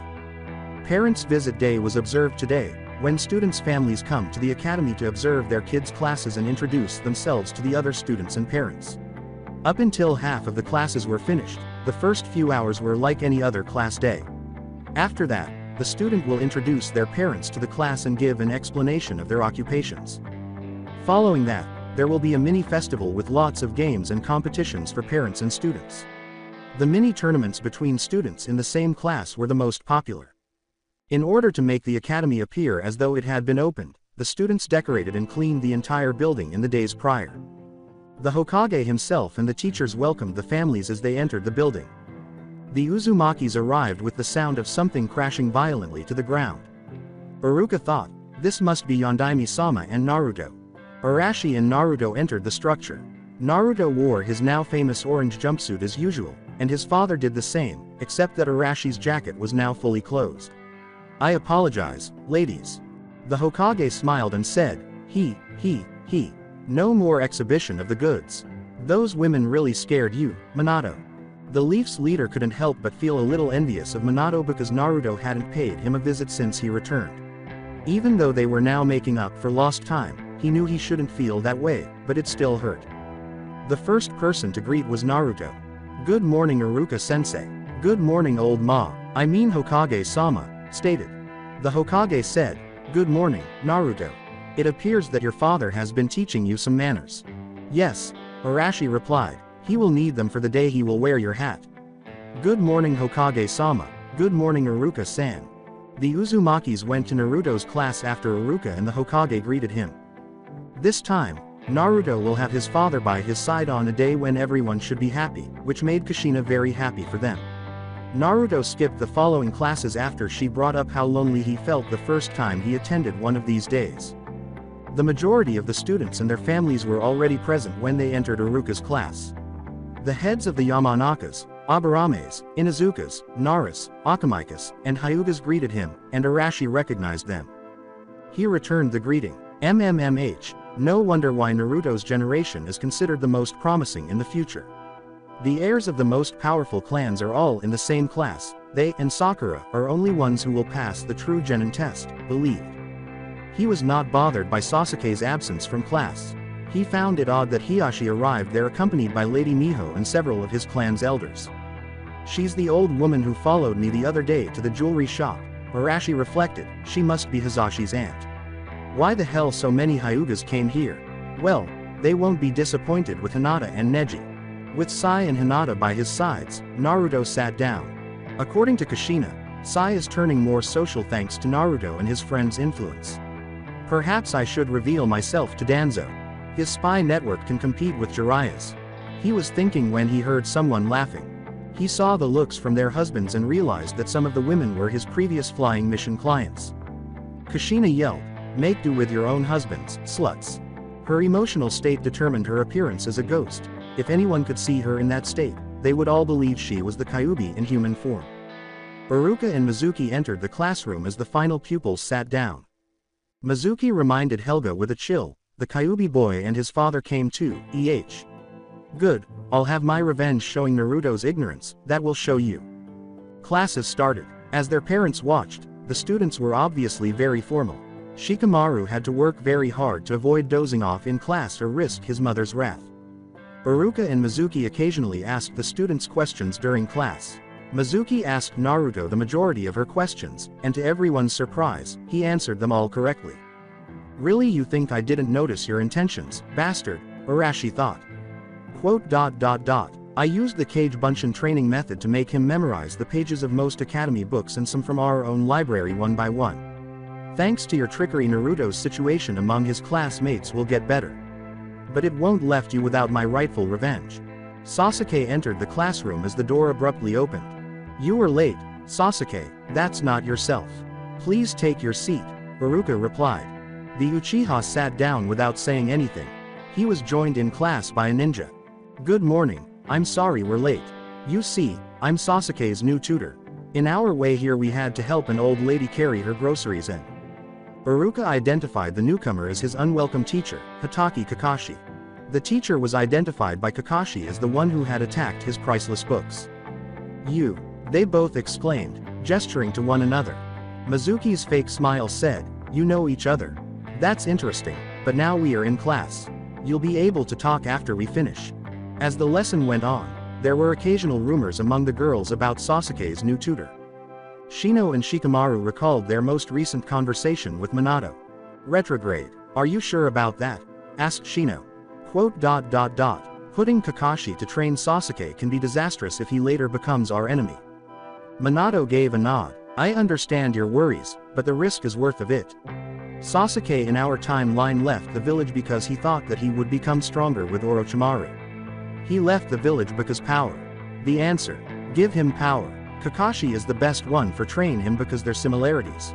He concurred with Shikamaru. We also should make sure that Sasuke doesn't get the cursed seal from Orochimaru. If he doesn't taste it, the lesser chances of him deserting the village, stated. Yes, it will be also a great chance to destroy Orochimaru. We can set a trap for him. But I hope not reaching that point. We should make sure that Orochimaru won't create the hidden sound village. But we will talk about it another time. We are talking about Kakashi and Sasuke. The most important part of Kakashi's task won't be give Sasuke the power. His main task will be make the bonds that Sasuke has with the village stronger and create new ones. Make him a loyal ninja, Minato said. Finish the flashback. Mizuki persisted in interrogating the pupils until he repeated the process on Naruto. The evil teacher recalled how he ended up with his pants totally soaked and said, I know that you were not in class when we explained this lesson. You were sabotaging the toilets that day. Naruto, please tell us all you know about blood limits, requested.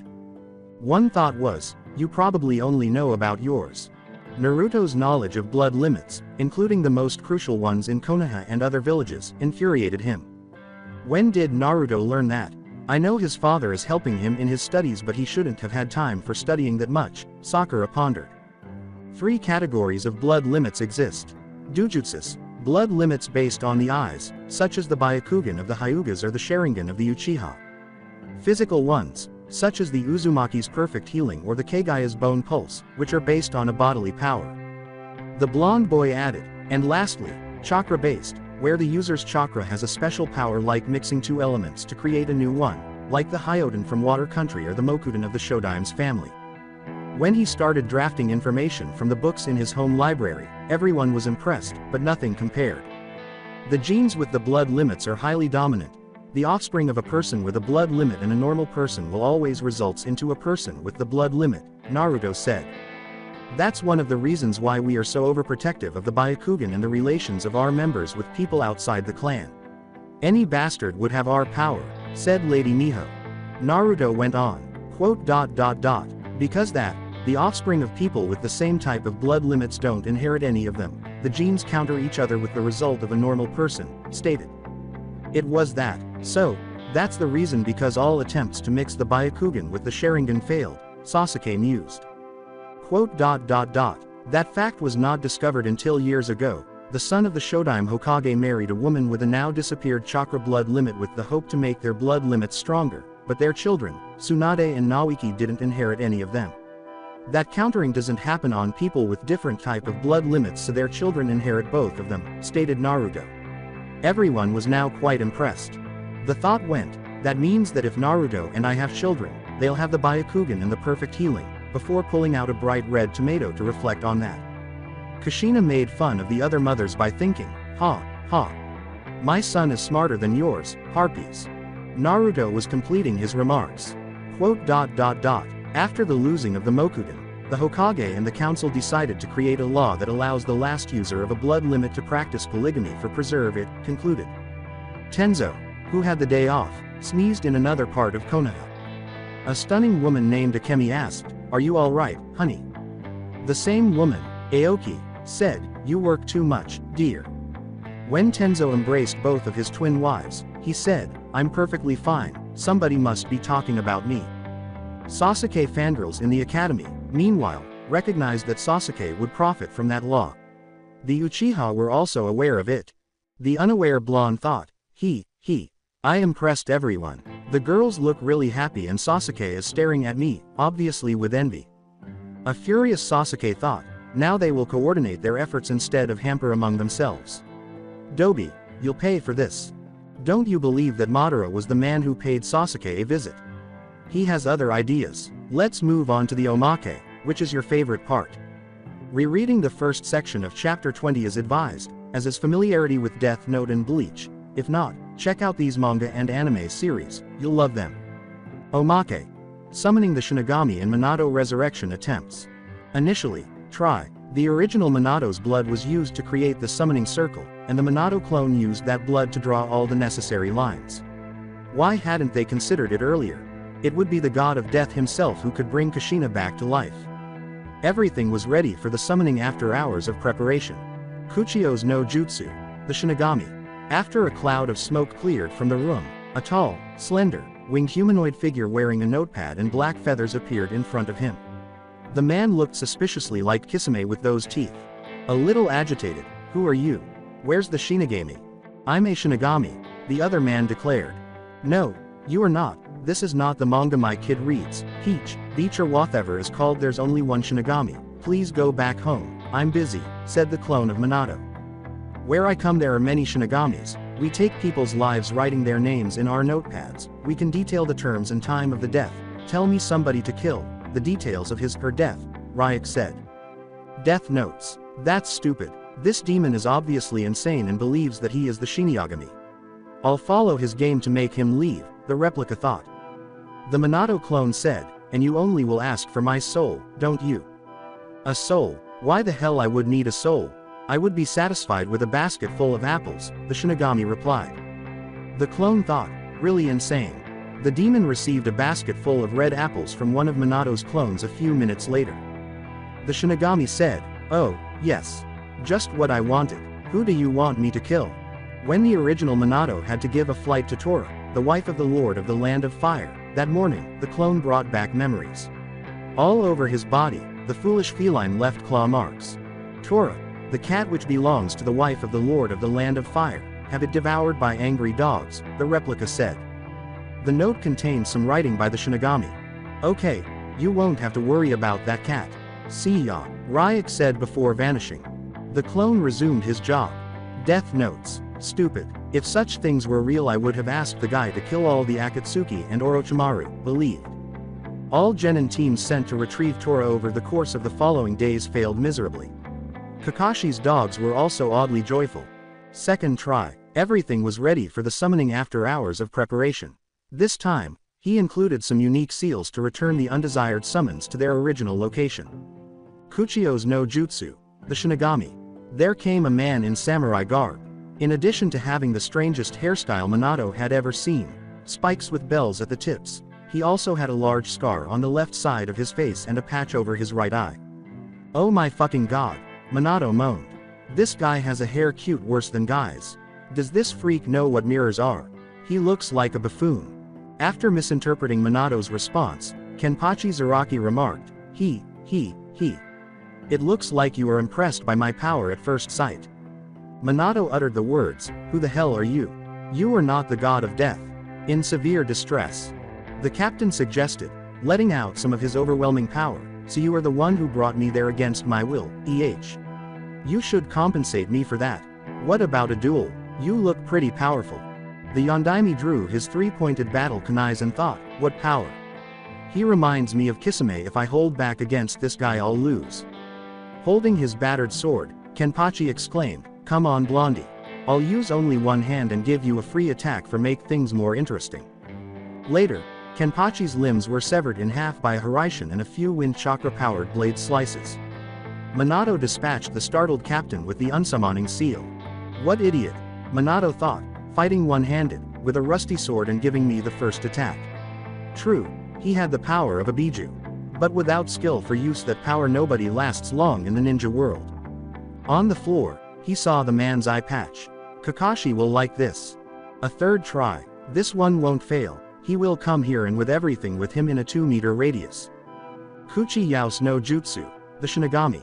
He expected to see the god of death, but instead he saw a bed. Inside, a woman with sobrenatural beauty and a very attractive man with long black hair and very pale skin were dancing the horizontal tango. The Minato clone would have apologized under different circumstances, but he was furious after the other failed attempts. What the hell, I only wanted to summon the Shinigami for resurrect my wife. Who the hell are you? And cover yourselves, erupted. The real felt his clone's memories returning in other parts of Konoha, but they were entirely erased after the third summoning attempt. He discovered a note in the summoning circle when he returned to the lab. To Minato, please, since I have no authority over the living, I am unable to bring your wife back to life as the god of death. I can resurrect her as a vampire, an intelligent zombie, or any other kind of undead, but I guess that's not what you want. PD. Never attempt to call me. Never. Mizuki stopped testing Naruto after the last explanation, so the blonde didn't get any more questions. When the class period finally came to an end, it was time for the parents to introduce themselves. Shikamaru's father was the first. Good morning. I'm Nara Shikaku and I'm Shikamaru's father. I'm an A-class Jonin of the Leaf Village. My specialty are info gathering and espionage missions. Before Sai questioned him about who wore the pants in his home, Shikaku answered a few questions from the students. Good morning. I'm Hyuga Hiyashi, Hinata's father and head of the Hyuga clan. I'm an A-plus class Jonin of the Leaf Village. I rule my clan and my clan helps to maintain the supremacy of Konoha. He's a little pretentious, but he's right, the ninjas thought. It is true that the Hyugas were expelled from their original village when the villagers found out that some of them used the Byakugan for spy in the hot springs, Sai responded. That's a complete lie, that rumor was started by our enemies. You shouldn't believe all bad things you hear about somebody until you check them yourself. Erupted. As Arashi glared at other parents with a hint of murderous intent, making them perspire, he said, he is right, you should know someone before judging him unfairly. Parents continued to introduce themselves while enduring Sai's inquiries. It was Arashi's turn. Good morning, I'm Uzumaki Arashi, the father of the future Hokage Uzumaki Naruto. He drew a kunai and let out a little murderous intent, prepared to punish anyone who attempted to laugh at his declaration. Nobody wanted to find out what he could do with a spoon and a mouse, and rumors about how he handled people who mistreated his son spread quickly. Quote, I'm A.S. class Jonin of the Leaf Village. My specialty are seals and high-level jutsus. Sasuke asked the first question this time. The final Uchiha asked, how many S-class like you are in the village? He wanted to find out who in Konoha could match him after learning that his brother was in the S-class so he could ask them for advice on how to get stronger. Now in the village there's nobody besides me being S-class, outside there are Jiraiya and Tsunade. The Hokage is S+ class, Arashi replied. After Arashi finished speaking, there were whispers and murmurs, and then the stronger ninjas nodded in agreement. Under his mask, Arashi thought, the truth is that Jiraiya is S+ and I'm SS class, you'll see it when the time comes. That's obvious. Kushina Uzumaki wouldn't have dumped somebody like Yondaime for a weakling, even if he had a blood limit. We must proceed with the plan if we Hyugas want to keep our position as the strongest clan, said Lady Miho. The introductions went on and came to an end. For the mini-festival, everyone went outside. Since the academy was open to all citizens for that event, both regular people without families and former students who wished to meet the younger generation were present. Naruto went to greet the Hokage after spotting him among the younger classes. A young boy suddenly materialized behind the elderly man and attempted to stab him with a kunai. Naruto took hold of his scarf. What are you trying to do to the old man? Replied. Take off your hands from me. I'm going to defeat my grandpa so I'll be the new Hokage, said the youngster. Hello Naruto, I see that you met my grandson Konohamaru. Konohamaru, this Naruto, the other boy who wants to take my place as Hokage, said. After glancing at the boy, Naruto turned his attention to the Hokage. Yeah, I see a vague resemblance, do you know why he tried to kill you? Replied Naruto. He thinks that he will be the next Hokage if he defeats me, so people won't treat him differently for being my grandson, the Sandaime said. Konohamaru commanded, "You heard what he said. I'm the Hokage's grandson, release me." The boy was dropped by Naruto in an impolite manner. Ebisu witnessed Konohamaru's treatment. In a different universe, he would have reprimanded Naruto for failing to treat Konohamaru with the respect he deserved. In another, however, he would be unaware that Naruto was the son of the Yondaime and would not be concerned about his father's wrath. Defeating the old man won't give you the Hokage title, it is not that easy. The path to Hokage is a very hard way without shortcuts, Naruto said with seriousness. You really matured, Naruto. The Hokage believed. You are not longer the prankster that vandalized the Hokage mountain. Naruto flashed a sly smile. Quote. And besides, defeating the old man is very easy, let me show you. Harem no Jutsu yelled. 8 demi-clones that resembled gorgeous, nude teenage girls were made by Naruto. Ebisu, the Hokage, and the majority of the adults in the area all had severe nosebleeds. Konohamaru was struck by the technique's strength. Naruto exclaimed, "See? Really easy." Just before his father threw him to the ground and ruined the clones. The Hokage believed that he didn't mature at all. Forgive my son's behavior, Hokage-sama. I didn't finish teaching him to behave properly with his elders, Arashi said with a bow. The Hokage covered his noseholes and replied, "He is forgiven." Naruto was pulled by Arashi to where his classmates were. As Sasuke watched the scene, he thought, "I never thought that the Hokage would fall for that stupid jutsu." Quote. It only should work with perverts. I wonder if all adults turn into perverts. Kaharu and Homura were chatting with their grandchildren when he saw them. Sasuke shivered and thought, talking about perverts. Iruka arrived in the meantime carrying a box of shurikens and blunt kunais. Okay, everyone. We will start with the first event. It's an agility show. Each student will be paired with an adult. The adult will throw the weapons to the students who will dodge them with skills taught in the academy, stated. Kushina identified the civilian woman Naruto was paired with as one of the couples who were relieved that Naruto had failed the genin for the 3rd time. Kushina, who was happy to have Naruto in the same class as him because he wouldn't look as bad in comparison, saw Arashi with the woman's child. The ghost woman made sure to let her husband know about this. The exhibition got underway. Naruto had no trouble avoiding the weapons the woman threw at him because of his extensive training. Other pupils weren't as fortunate, and they soon retired with bumps and bruises. Being the clever guy that he was, Sasuke easily avoided everything and even caught a few of the kunais. Because of his poor agility, Choji was the friend of Naruto who struggled the most with dodging, but he stayed until the very end without complaining. After a few avoidances, Shikamaru decided that the exhibition was too bothersome and retired. In the same way that Gaara used his sand to block attacks, Shino used his bugs as a shield to block the weapons rather than dodging them. Kiba had no issues and avoided nearly every weapon due to his innate agility. In order to maintain the same count, Ino and Sakura made sure that neither dodged more than the other. Hinata finished the exhibition unscathed thanks to her adaptability and the confidence boost she received in the final days. Although Sai would have passed the exhibition unharmed, he allowed some of the weapons to strike him because he had to pass as an average student. It was unfortunate that he was paired with a Shikaku who was merciless and extremely resentful. Arashi, meanwhile, exacted a small amount of retribution on the unprepared child. He used shuriken to pin him against the wall after first paralyzing him with some intention of killing. Now that the student was completely immobilized, he removed a blunt Fuma shuriken from the box and secretly placed it on it. With a cruel tone, he drew the enormous weapon and uttered, "And here comes the coup de grace. I give up. I give up," the child sobbed as he threw up. Iruka interrupted Arashi's enjoyment by saying, "Arashi-san, there's no need to continue now that the boy has given up." "All right," Arashi said, letting go of the weapon. The weeping boy leapt into his mother's humiliated arms. Kushina thought, "That serves you right, witch," and stuck her tongue out at the woman.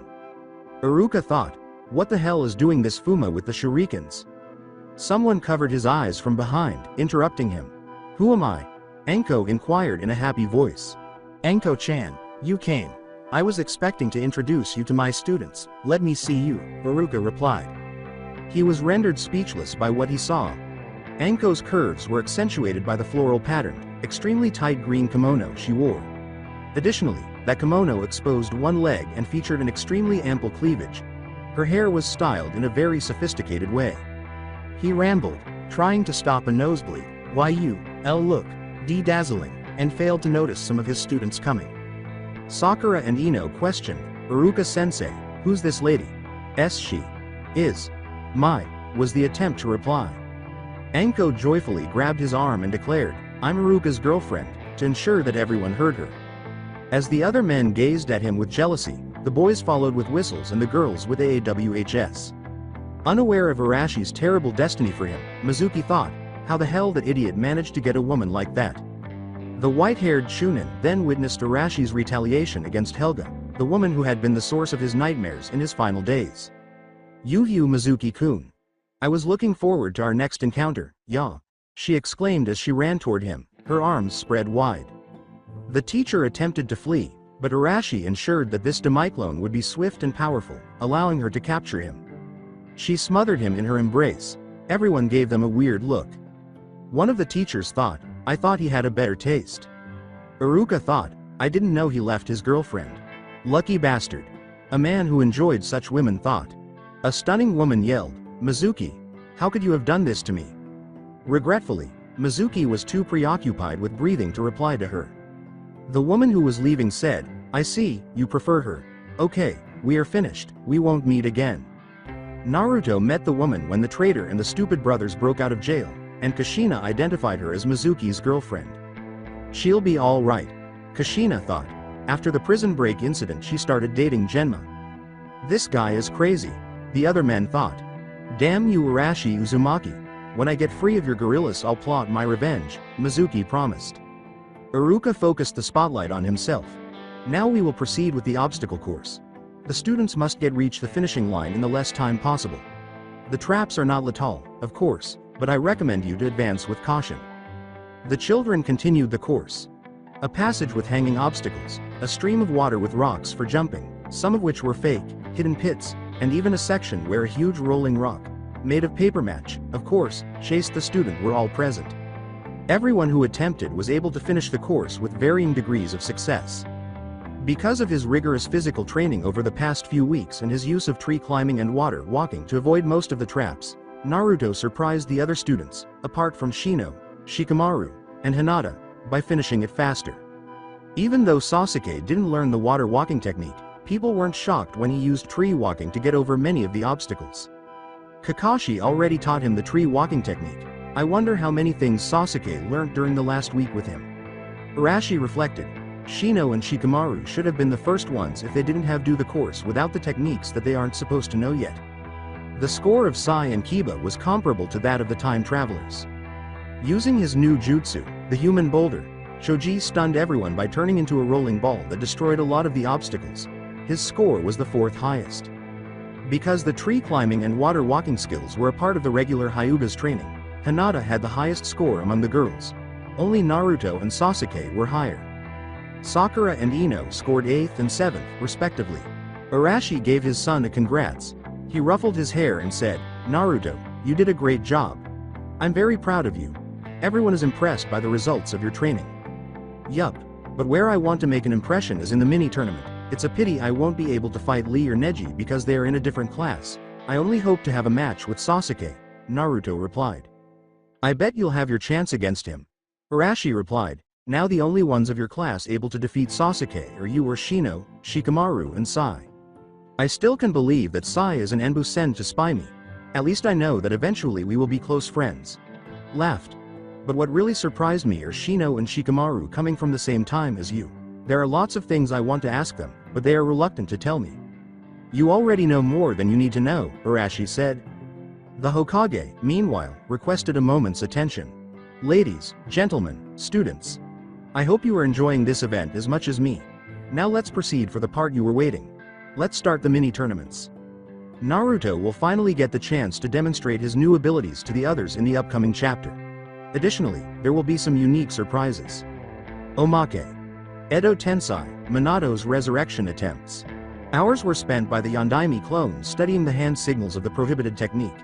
He was fortunate to discover a scroll that explained the method that allowed him to return. It will have the same effect on Kushina as it did on him when he combines it with the seal he made to stop the jutsu from working properly. He would only kill someone who truly deserved it, and the jutsu's primary flaw was that it required a human sacrifice. When he discovered a villager attempting to enter his home covertly, his prayers were answered. He had bottles of a highly flammable oil and empty sacks. He obviously intended to burn the house after stealing some of his possessions. He was the ideal test subject for the experiment, Minato decided. The thief was in the coffins, prepared for the sacrifice, after revealing his identity and receiving the most severe beating in Konoha since Tsunade discovered Jiraiya staring at her. The poor idiot pleaded, "Forgive me, Hokage-sama. I didn't know that it was you." With a tone reminiscent of a pediatrician speaking to a whiny child, the speaker said, "Stop complaining. I sacrificed my life for you, villager. Now it's your turn to sacrifice yours for me." The jutsu was performed by Minato. Kachiyose, Edo Tensai. The villager vanished, but there was a note in the coffin rather than a fully restored Kushina. To Minato, "Please, I'm sorry, but this jutsu turns dead people into undead servers. It won't work on your wife because she is an undead ghost.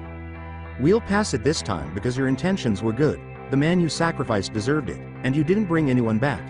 By the way, anyone who uses this jutsu goes to hell. Try a different approach to get her back. Sincerely, thanks. Death's God, PD. The man you sacrificed will serve as your ancestors' punching bag for the next century." The Hokage, meanwhile, requested a moment's attention. "Ladies, gentlemen, students. I hope you are enjoying this event as much as me. Now let's proceed for the part you were waiting. Let's start the mini-tournaments." The competitions for the younger classes came first. After some civilian parents objected to the fact that girls had to attend certain special classes, like flower arrangement, the boys used that time for physical training, and each class had a tournament for boys and one for girls. As Arashi watched the matches, he thought, Kushina would have complained about that. He saw that a lot of the villagers were placing wagers on the battles. Maybe he could profit from this. In opulent armchairs brought by their demi-clones, the father and son were enjoying the matches. One of them brought bowls of Ichiraku ramen for Naruto and some pricey sake for Arashi. Naruto gulped his ramen and said, "Dad, why the demi-clones brought 3 armchairs while we are 2? Arashi turned to face the vacant armchair. Gazing at Kushina, who was indeed seated in the armchair and grinning at them, the speaker said, "This one is reserved for your mother." Naruto adopted a more solemn expression. "Dad, do you think that Mom will be really watching my fights?" replied. "I promise that she will keep an eye on them," Arashi said, grinning beneath his mask. The boy declared, "Then I'll make her really proud of my progress." The elder Hyugas listened to their conversation, but they were unaware of it. "It's confirmed, Arashi won't take any other wife. We won't have to worry about another Uzumaki brat. Naruto will be his only son," believed Lady Miho. With regret, Hiyashi thought, he also misses her wife. Hinata was reminded of her conversation with Naruto's father when she learned about his mother. Retrograde, Neji, Hinata, and Naruto directed their chakra toward their papers. Neji's became dust, Hinata's became wet, and Naruto's divided in 2. "As I thought," Arashi replied. "Naruto has wind affinity, Neji has earth affinity and Hinata has water affinity. He made a pair of buncheons. Okay, each one of you will come with one of us and receive your present and tips about how to use it properly," stated one of the Arashis. Hinata went to a pond by following the Arashi that was intended for her. He took off his mask. With a grin reminiscent of Naruto's, he said, "I'm glad I don't have to hide my true identity from you, Hinata. Being with a mask all day is really annoying." At him, the girl couldn't help but flush. The blonde man thought, why in the world is she blushing now? Naruto is not close. Kushina chuckled and said, he, I bet she's figuring out how Naruto will look when he is older. He gave some scrolls to the girl. "Here you have, they have some mid to high level water jutsus that will be very useful to you.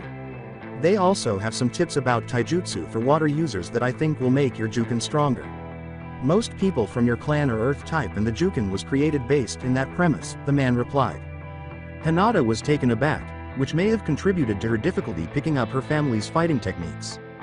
The girl bowed and said, Thank you very much Yondaime-sama. I'll try to make the most of them." Minato smiled and said, "I know you'll did, Hinata-chan," which caused her to flush once more. By the way. Where did you get the scrolls? Are you also a water type?" she replied. "No, I'm wind type like Naruto." These scrolls are copies from the ones that belonged to Naruto's mother, who was water-type like you, Minato replied. She returned the scrolls, saying, Minato-sama, I can't accept them, they should be for Naruto. The former Kage gave them back to Hinata-chan before denying himself, saying, don't say nonsenses, Hinata-chan. As I said, they are copies and Naruto will be happy if his best friend learns from them. Amin Naruto-kun's best friend, finish the flashback. The young heiress thought, now I'll have to show what I learned in these last days. I hope to not disappoint anybody. Because the other boys didn't want to harm the Hokage's grandson, Konohamaru emerged victorious from the battles of the youngest classes without engaging in any combat. The young boy was furious. The day I'll take off my mask people will start to treat Naruto like that unless he builds a name by himself, Arashi joked. The other classes' battles followed, but the former Kage was unimpressed by any of them. A consequence of these peaceful times, the adding of students from civilian families without ninja tradition has lowered the medium level of our ninjas. No wonder why now there's a 66 failure rate in the real genin test, believed. It was Naruto's turn at last, Arashi said, ready to show your skills, son? Yes, now people will see a true show. Yesterday I asked Shino and Shikamaru to not hold back if they face me and I didn't leave them alone until they agreed, Naruto replied. Arashi remained silent as he pondered how those two would maintain their promise and their cover. Shino vs. Sai was the first battle. It was the most fascinating battle being fought right now. Sai had to confine himself to small animals like rats and weasels, while Shino used his bugs less effectively than he was used to. Both boys had to keep themselves apart. Both boys, however, displayed abilities and strategies that were more appropriate for seasoned genins than for academy pupils in the penultimate class. After tricking Shino with a bunshin, the regular kind, not his ink ones, Sai appeared to have won the battle when he was able to sneak up behind him. However, Shino was actually a bug clone that encased the root agent. From behind a tree came the real Shino. The Aburame said, give up, or my bugs will drain your chakra. Sai smiled in response. Pointing to the ink snake that had fallen on Shino, the reply was, give up yourself, you didn't notice the ink snake that is near your neck. Although the Aburame was already aware of the snake, it was a component of his scheme. Shino said, don't you think we should call this a draw? Yes, a draw seems good, Sai said, grinning eternally. Both opponents left the fighting area after Ruka ruled the fight a draw. Naruto faced a boy who was regarded as the class's second best in the second battle. The majority of wagers were against the Uzumaki child. Kushina thought, if you wish to renounce your money, I'm sorry for you. As the boys entered the combat zone, Naruto exuded confidence, and the other boy recalled how Naruto had taken Mizuki to the hospital.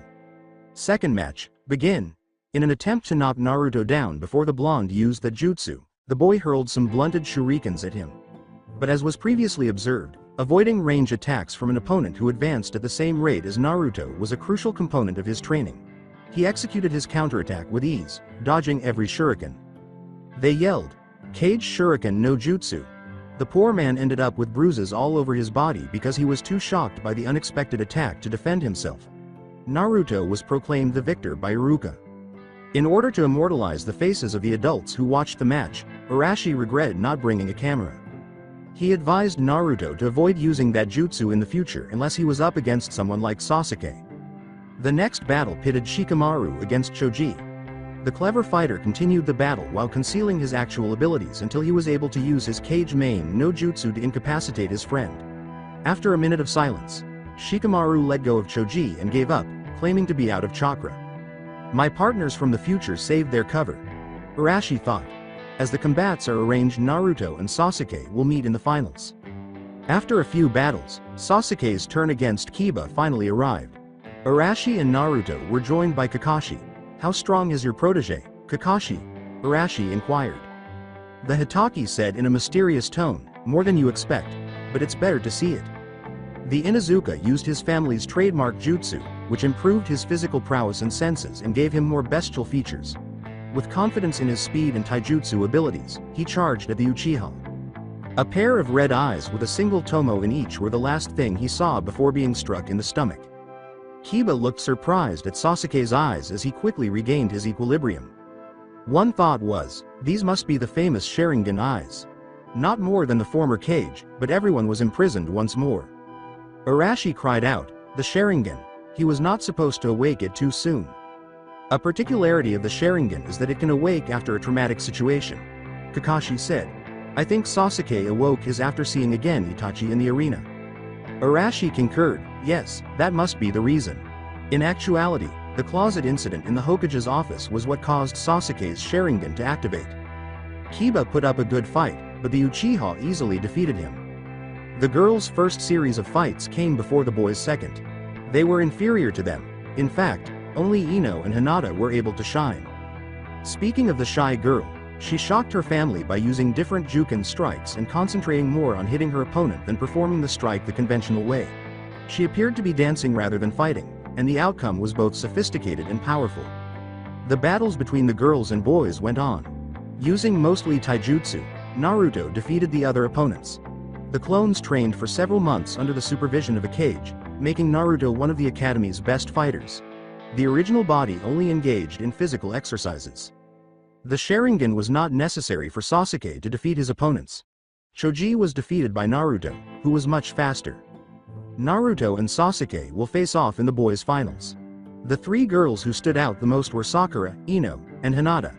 Hinata faced Sakura in the semi-finals, while Ino advanced to the finals. In their past battles, Naruto cheered for both girls, but he was now undecided about whether to back Sakura or Hinata. He came up with the ideal solution to the issue. They yelled, Demi Bunshin no Jutsu. There were two Naruto groups when the smoke cleared. Sakura's portrait was featured on one group's t-shirts, while Hinata's face was featured on the other. The cheers of two groups of boisterous blondes accompanied the girl. Hiyashi cast a mildly irritated glance at the group of people applauding his daughter. He is able to do that jutsu. The copy from his last grades we got said that he was unable to do a simple bunshin. His father took his training very seriously, said the leader of Hyuga. The clone groups applauded the girls until they were facing each other. She has weird eyes. No, she doesn't, her eyes are cool. Sakura is beautiful. She has a huge forehead, and Hinata is nice. Sakura is the smartest. She likes the Teme, she shouldn't be as smart. The conversation quickly devolved into a heated argument. More people paid attention to Naruto's fight than the girls. Her group won the battle because the other group lost heart when Iruka declared Hinata the victor. Sakura wanted to strike the real Naruto for diverting her attention, but she was unable to do so. Finally, Naruto and Sasuke engaged in combat. The two boys became involved in the altercation. Numerous villagers placed wagers. While Naruto's fans had to contain themselves because their parents had still forbidden them from seeing him, Sasuke's supporters cheered for him. Naruto made a few hand gestures. Fuden. Renkuden. Naruto let out a strong puff of composed air that knocked the Uchiha unconscious. He mastered his first wind jutsu really quickly. When he learns some more we'll find out what are his secondary elements, Arashi reflected. After recovering, Sasuke launched a kunai's attack. Naruto had a harder time avoiding them this time. Sasuke executed his own jutsu before he knew it. Kaden. Gukakyu no jutsu. Before Naruto could do anything, the flames engulfed him. Yes. The Uchiha killed the demon brat. Now let's take the winnings from the bets. Why his father isn't affected? Thought an opponent of Naruto. Almost instantly, Sasuke responded to this question by saying that he had only burned a log. Charged at Sasuke after emerging from behind a tree. After activating his Sharingan, the Uchiha and Naruto began exchanging blows. Sasuke initially appeared to have the upper hand because he was more adept at dodging and blocking blows, but Naruto's attacks were more powerful and he was more resilient than his opponent. Soon after realizing this, Sasuke kicked Naruto into the pond in search of a close-quarters battle. After emerging from the pond, Naruto stood with a serious expression on his face and in a fighting stance. His jacket opened as a result of the impact. Did I mention that he adopted his father's practice of going without anything? He did. He was now wearing a silvery necklace that had a green stone hanging from it. The Shodem's stone. Shino thought, I almost forgot that the Naruto from our time gave it to his father. Lady Miho gave the stone a giddy look. When she followed Arashi to the jewelry store, she learned about its existence. When we achieve our plan, that stone will belong to the Hyugas, pondered. Hinata was examining Naruto as well, but for different reasons. He looked far better than the pictures she had stashed in her room, with his blonde hair wet and showing off the effects of his new training routine. She was flushed and had a little nosebleed. The same was true of Naruto's admirers. Even Ino and Sakura were blushing, and Kushina found the girls' reactions amusing. That reminds me when Minato fought Guy, he said. Naruto made the previous hand signals. Fuden. Renkuden. Sasuke recognized his chance. Kaden. Gukakyu no Jutsu. Sakura and the majority of people who heard about the rock, scissor, paper game among the elements yelled, "Sasuke will win, fire is stronger than wind." They were shocked when Naruto's hair burst and Sasuke's fireball collided, transforming Naruto's attack into a superheated fireball that was aimed at Sasuke. With the help of a Kawarimi, the Uchiha narrowly avoided the attack. To the delight of his fangirls, he took off his burning t-shirt. "Yes. Sasuke-kun too," Inner Sakura joyfully exclaimed. Some perplexed pupils from Neji's class questioned, how could happen that wind is supposed to be weak against fire? This is an exception of the rules. Their instructor clarified, other elements are overwhelmed by their opposite, but wind is not overwhelmed by fire. It ignites. Naruto's attack had more speed than Sasuke's, so it turned into a fireball with less speed. If the speed of Sasuke's attack were higher than Naruto's, the resulting fireball would have headed to Naruto. For that reason, wind and fire users can combine their attacks. Naruto gestured toward Sasuke. Naruto declared, "Okay I mean Sasuke. Now you'll see an impressive attack." He took my advice and didn't use that insult. "I bet he will use the Kage Bunshin," Arashi remarked. Sexy no jutsu. Beautiful teenage girls, this time in bikinis, surrounded Sasuke. To the ire of his fangirls and the envy of the adult men, they laughed and gave the Uchiha a hug. Sasuke blushed slightly and said, "Baka, this won't work against me." "What? This is impossible, this attack is invisible." "Oh, now I know," the brunette replied. The girls were repelled by him. They yelled, "Sexy no jutsu, a special edition." Sasuke was surrounded by strong teenage boys wearing swimsuits after the smoke cleared. Everyone's perspiration stopped. Sasuke's blood was boiling, and people began to whisper. "Stupid moron. I'm not one of those," erupted. After Sasuke threw all of his remaining throw weapons, Naruto found it extremely difficult to dodge them. Two of them even made contact. The Sharingan user used all of his remaining chakra to perform the hand signs for his Gukakyu no Jutsu. They yelled, "Kaden." Gukakyu no Jutsu. Naruto didn't have time to execute his Renkuden, so he used the first technique that came to mind when the enormous fireball nearly struck him. "Hizashi" was yelled. Sasuke's fireball was destroyed when Naruto's chakra ray pierced through it, striking Sasuke's stomach. After a brief period of dangling, the Uchiha collapsed to the ground, unconscious. Iruka examined him. He will get well, because his adversary is Koei proclaimed Naruto the winner of the boys category of his class, the instructor of Chunin said. Those who weren't in the previous class performed a battle that appeared to have been performed by Chunins, at least for some of the jutsu's level, but people were too impressed to comment. One person clapped first, then another, and soon the majority of the crowd was applauding. Those who wagered against Naruto were the exception. Naruto went to his father, who gave him a hug. "Have you seen that, Dad? I told you that I was going," exclaimed the blonde boy, who was genuinely delighted. Arashi proudly ruffled his son's hair and remarked, "Yes, I knew you would win. You made a good combat." For a brief moment, Arashi appeared astonished. A worried Naruto said, "What's going on, Dad? Something's wrong."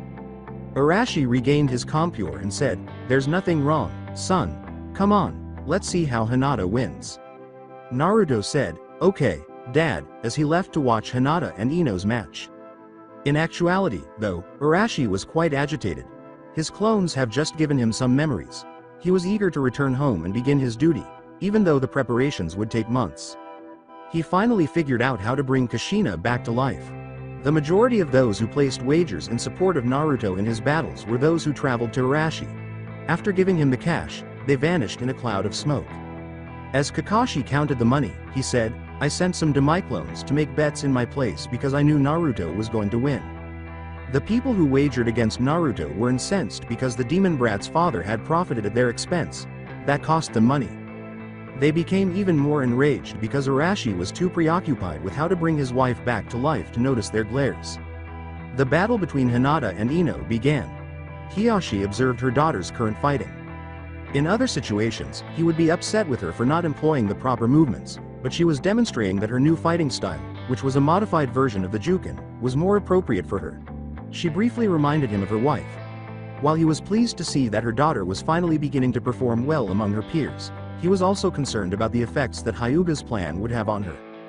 The thought of the Uzumakis only made him feel worse. According to the copy he received from Naruto's grades, he was the last person in his class to die. He hoped that after seeing his lack of abilities, the other members of the Hyuga Council would forget about the plan.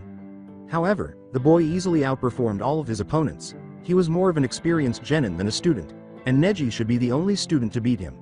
Furthermore, the boy demonstrated a high level of academic knowledge. It was impossible. Even the most rigorous training for a few weeks was insufficient to propel the final student to the top of his class. Maybe, like the Aburames, the child concealed his actual skills, but now that he was a member of the clan, he decided to show them off. The boy's skills. He employed that method his father said he developed with Hisashi's assistance. It received an A-rank rating from the jutsu experts. One more justification for the plan's supporters. He nearly missed Hinata's final blow that gave her the victory because he was too preoccupied with his thoughts.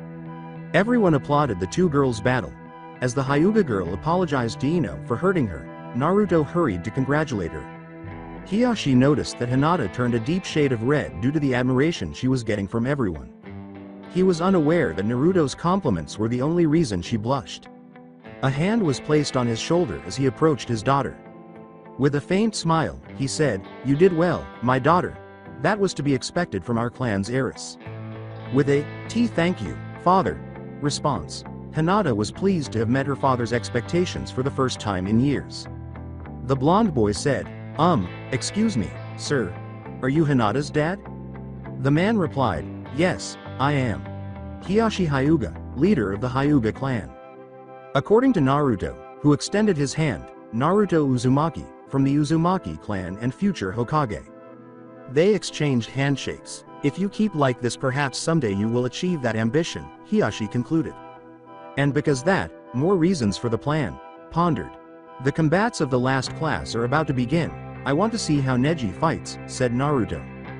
They went to where the boys from the previous class were waiting, where a reflective Arashi and Kakashi were present.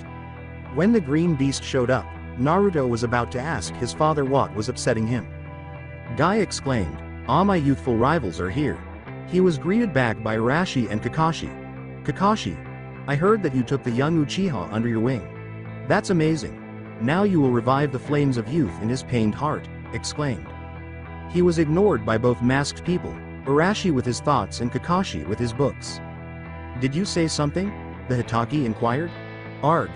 I don't know how you managed to keep cooler than me. However, once again I surpassed you in our eternal rivalry. You are now taking a natural genius, but I took a step further," shouted. Guy was now the center of Kakashi and Arashi's attention. "I adopted a hard work genius. Meet my son Maida Lee, formerly known as Rock Lee." A boy exclaimed, "Dynamic landing," as he landed in front of them. "Good morning.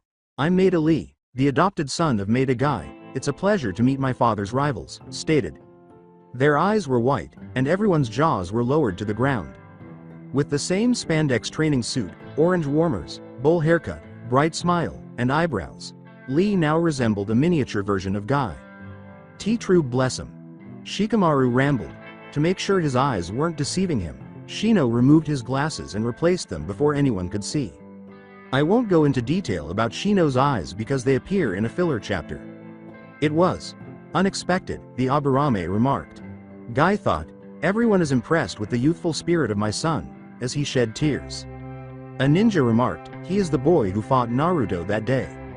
In Arashi's shoulders, Guy placed his hands. As he gave a quick embrace to a shocked Arashi, he said, "My dear rival, I took your advice and adopted Lee. Like you did, I was training him during last weeks. I never thought that being a father could be so rewarding. Thank you, my friend. I never thought he would take Minato's advice of helping Lee to that degree. But I'm glad for them. They were more close than most parents with their children." Kushina with a smile. Everyone's eyes were on Arashi. That boy almost burned Naruto in a spar. I heard that Arashi was vengeful with those who were bad with his son. But convincing Guy to turn the poor boy into a copy of himself was inhuman, thought a few ninjas. "Oh my god, I heard he was resentful with the village for not respecting the Yondaime's wish, but I never imagined that he would curse the village with another guy. I'll better spread the word to be extremely good with the Uzumakis before he unleash another horror," thought one of the council members. Lee made his way to Arashi. Arashi-san, Naruto-san. Bowing his head, "It's pleasure to meet you. My father said that we met weeks ago, but because my special ability I can't remember what happened. I was told that I had a fight with you, Naruto, but it was interrupted before it was finished. I hope to have a rematch one of these days and see who is the best hard worker." "I'm looking forward that day too, Lee," replied Naruto.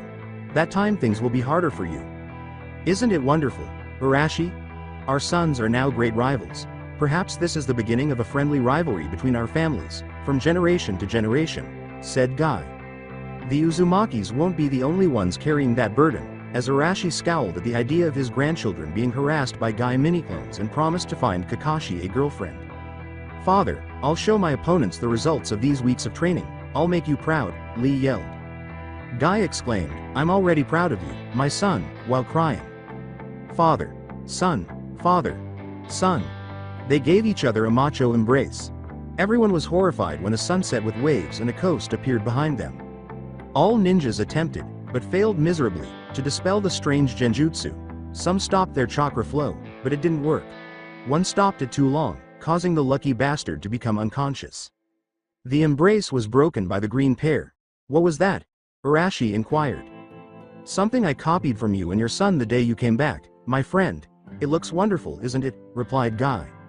Everyone's eyes were on Naruto and Arashi. That Arashi has no soul. Not only he unleashed another Guy, but also he turned them more Gaiish. This man is worse than Ibiki. The village must reconcile with him the sooner possible, thought the member of the council. "Naruto," Arashi uttered. "Why yes, Dad," Naruto answered. His father said, "Remind me to perform seppuku if we ever look like that." "Hi, Lee," meanwhile, noticed Sakura. After declaring his undying love for the girl, the boy rejected him but persisted in trying, throwing hearts that the girl tried to avoid. Before one of the hearts struck her, Ino was laughing uncontrollably at Sakura. The blonde girl hurried to the bathroom to wash her face right away. Lee faced his first opponent following an altercation with Naruto and Neji at the start of the previous class tournaments. The boy thought he would win easily against the Deathlast, who was incapable of using either genjutsu or ninjutsu, but Lee's weighted kicks knocked him down at the first blow. He gave Guy another macho embrace. The ninjutsu and genjutsu taught at the academy didn't give the boy any real advantage over Lee's taijutsu, so his next opponent wasn't caught off guard but was also swiftly defeated. So he was training all these weeks. Neji thought to himself, "I thought that he left the academy, but he was improving himself. Let's see how he copes against my superior skill." Neji is now a haughty Hyuga with a superiority complex, not a conceited bastard obsessed with fate. Tenten stood out among the other girls because she was able to disable her opponents without having to touch hands. The Hyuga prodigy and the young green beast of Konoha, as his father called Lee, faced off in the boys' finals, as was to be expected. The adoptive Maida assumed a fig thing position. "Neji, I'll show you the results of my training. I'll prove you that hard work can surpass natural talent. I'm glad to fight the strongest student of my class because at first I thought you were a G." When Neji yelled, "Shut up and begin the match." In the omake, you'll see why Neji is so upset. Lee initiated some kicks that Neji easily sidestepped, and his subsequent attacks followed suit. When he was suddenly hit with a really fast punch that he barely avoided, he realized that each attack was a little bit faster than the previous one.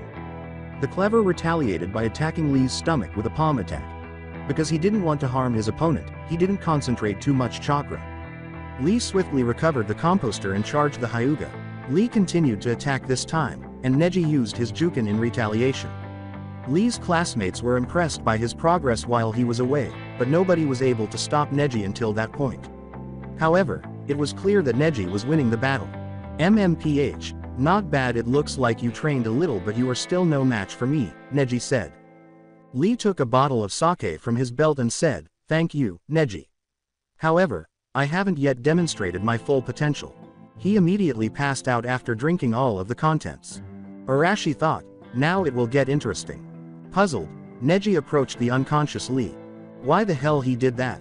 Lee abruptly stood up and struck Neji in the head, striking the genius for the first time during the tournament. The inebriated fighter exclaimed, "Why you hit me? You won do fight." Lee used the most bizarre attacks on Neji that the public had ever seen. Several of them appeared to fail before Lee struck Neji with a different body part. The majority of Lee's tenketsus were blocked by Neji, but his opponent was unaffected. The battle was now dominated by Lee. At last, Neji employed his covert weapon, Hazashi. A bruised Neji won the battle after the chakra beam struck the Maida, rendering him unconscious. As Guy gave his son a hug and congratulated him on the fantastic match, the Hyuga boy thought, "I never thought he would get this strong. I'll better increase my training to keep our difference." With the exception of Hinata, who was already aware of this, Hiyashi, Lady Miho, and every other Hyuga in the room had their white eyes gleaming. After witnessing it a few times, they realized that Neji was brilliant but not skilled enough to learn such an attack. This could only indicate that someone taught it to him, and only one person was capable of doing so. Hiyashi was preceded by Arashi. "I suppose you want to talk about what happened, don't you?" replied. Regaining his composure, the clan leader replied, "You are right, Uzumaki-san." Hiyashi was conversing with a clone, but he was unaware of it. During the match, the real Arashi took his ghost wife to their home and left academy. "What? You brought me there so abruptly?" she asked in sign language, a little irritated. Minato understood his desire to speak with her and told her about the memories he had of his clones. He stated that he would require clones to prepare the special seals for months in order to complete the final step of the reviving process, which would only take 2 or 3 hours in the first part. Quote, "For that reason I'll need your power combined with mine for achieve it," Minato replied. Kushina said, "Let's do it. Are you sure about that, my love?" "Perhaps I can find another way," he replied. She said, "Please, do it." With a nod, Minato called forth a few clones to assist him. A few hours later, he and Kushina were in the middle of a seal-made circle. He said, "It's time. Are you ready, Kushi-chan?" She nodded after glancing into his eyes. For the final time, they imitated a kiss. Minato made the hand gestures. Fuin Jutsu. Spirit bonding. He gave a Kushina slam of his hand. For a minute, there was an amazing chakra light. Kushina was no longer present when it ended. Minato Namikaze was not feeling well. A glowing seal was inside his chest. After that night, 3 ninjas and a group of villagers, many of whom had placed bets against Naruto, were concluding a meeting to determine what to do with the Uzumakis in a small taxi outside of Konoha. At last, they came up with a plan to eliminate the new clan without raising any red flags. As soon as possible, before the boy gets stronger, they will carry out their plan. Madara grinned, pretending to be the villager who had called the meeting. He will accomplish 2 goals at once, and his plan was operating as planned. Fuin Jutsu. Bonding by spirit. Slamming his hand in Kushina, he exclaimed. For a minute, there was an amazing chakra light. Kushina was no longer present when it ended. There was now a glowing seal in the chest of the unconscious Minato Namikaze. Beyond the seal, Minato found himself in the flower field where he confessed to Kushina, kissed her for the first time, and she passed away.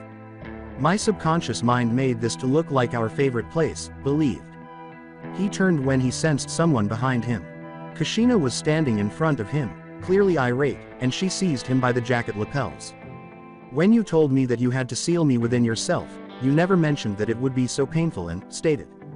She was no longer transparent, and she simply touched and spoke to him before he could apologize. With a single tear in her eye, Kushina trembled and looked at her hands. "Just now, I touched you. And I can't talk again," I rambled with excitement. Minato gently wiped the tear from her cheek. "This is the mindscape that we all share. Anything we want will happen there," he added with excitement.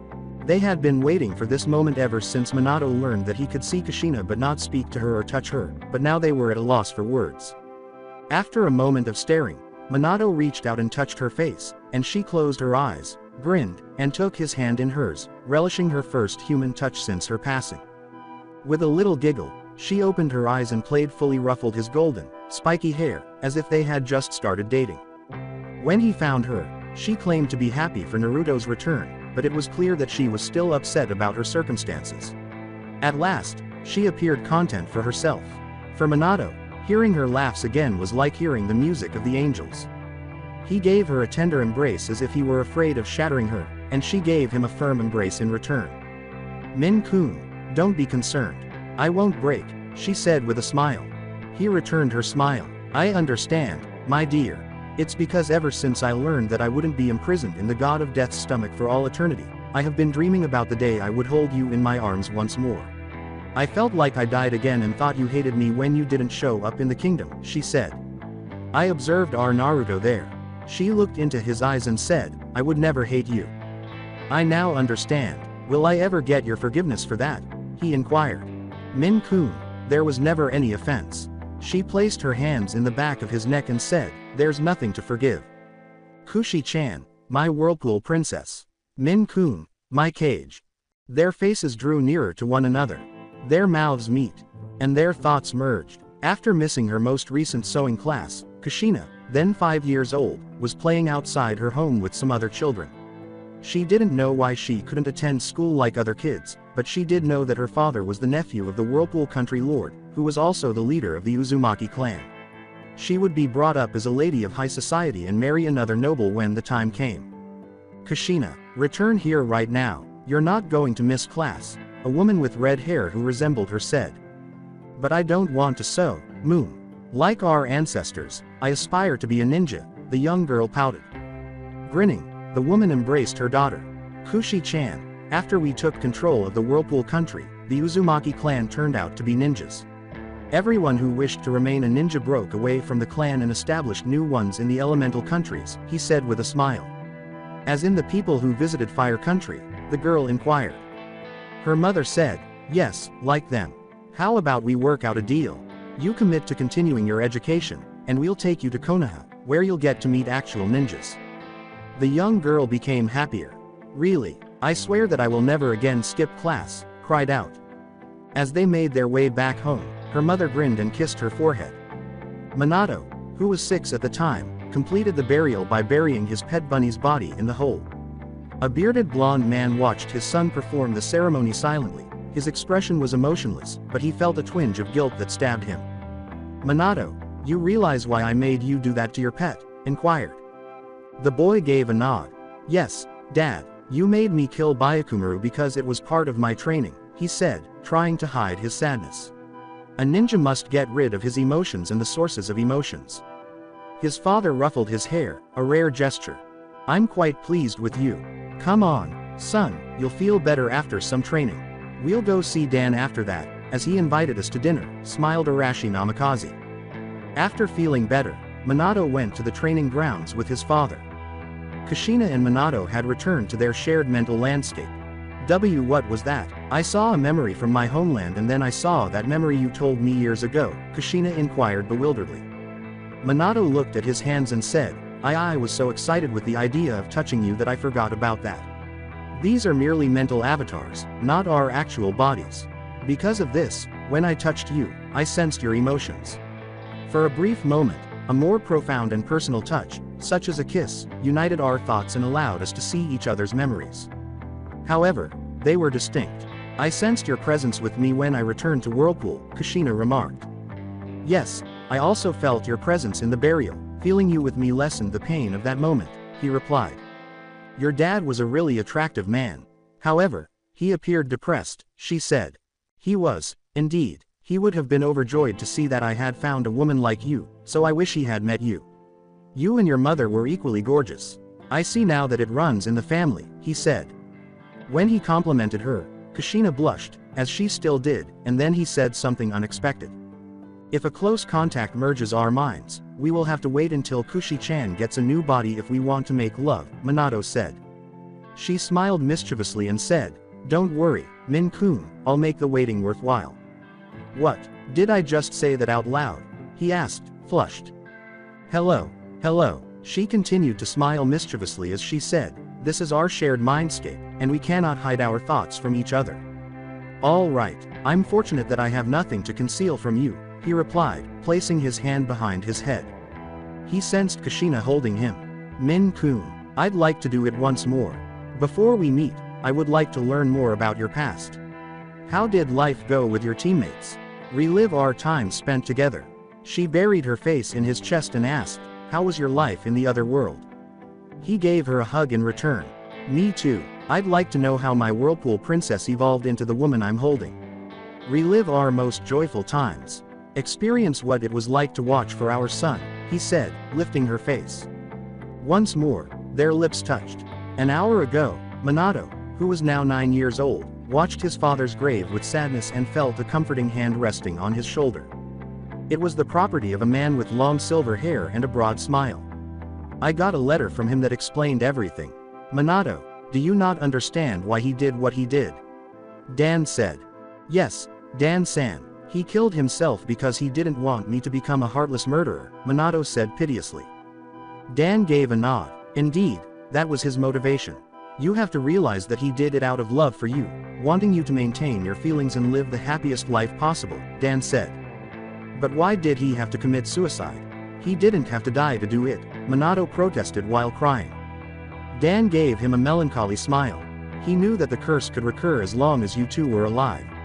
The cycle has been broken by his passing, and it will never occur again. The Jonin remarked, he wrote that he wanted you to rebuild your clan in a completely new way, more like the new ones. I believe I comprehend. I believe that in order to interact with children my own age, I should join the academy. Become a regular ninja, not a hidden one, Minato remarked sarcastically. That's the essence. Cheered Dan, come on, I'll show you the new jutsu I made later. Let me invite you to dinner first. It will be very beneficial to me on my journey to Hokage. What's your new jutsu like? Minato inquired. Dan declared, I'll call it Kage Bunshin no Jutsu. When the enemy troops surrounded Whirlpool Castle, the defending troops sent out messenger birds to request assistance, but sadly, their allies were a day away. Groups of civilians used a secret escape route, but they had to leave in small groups to avoid being discovered by the enemy. The Uzumaki family members refused to leave until all of their subjects had left the area.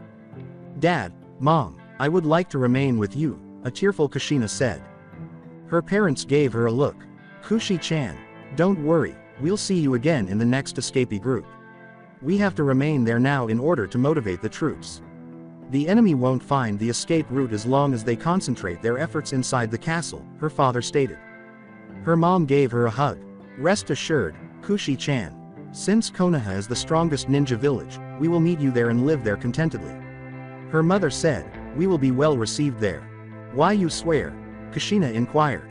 Her father patted her head and said, give this letter to the Hokage when you get to Konoha and tell him to guard the scrolls one gave you.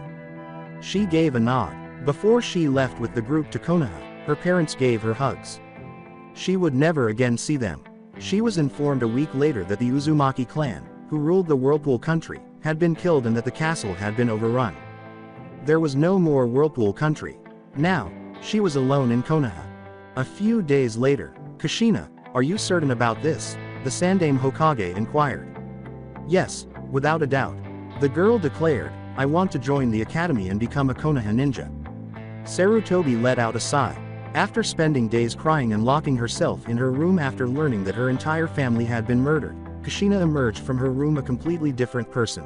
She had chopped off her hair, dressed like a boy, and requested ninja training. Kushina, becoming a ninja is not necessary to make a living. 30 years before the Shodaime was born, the Senju clan, who founded Konoha, broke away from the Uzumaki clan. You are the closest thing we have to a princess, aside from Tsunade, and the closest living relative to the first and second Hokages, Sarutobi remarked. My family wasn't saved by being a princess. I will be able to protect my precious people if I become a ninja, the girl said. Please don't give me special treatment, just let me be a regular ninja.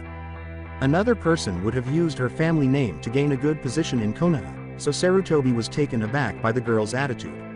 At first, he assumed she wanted to become a ninja in order to exact revenge, but her words revealed otherwise. Despite not having been born in this nation, she possesses a strong will of fire.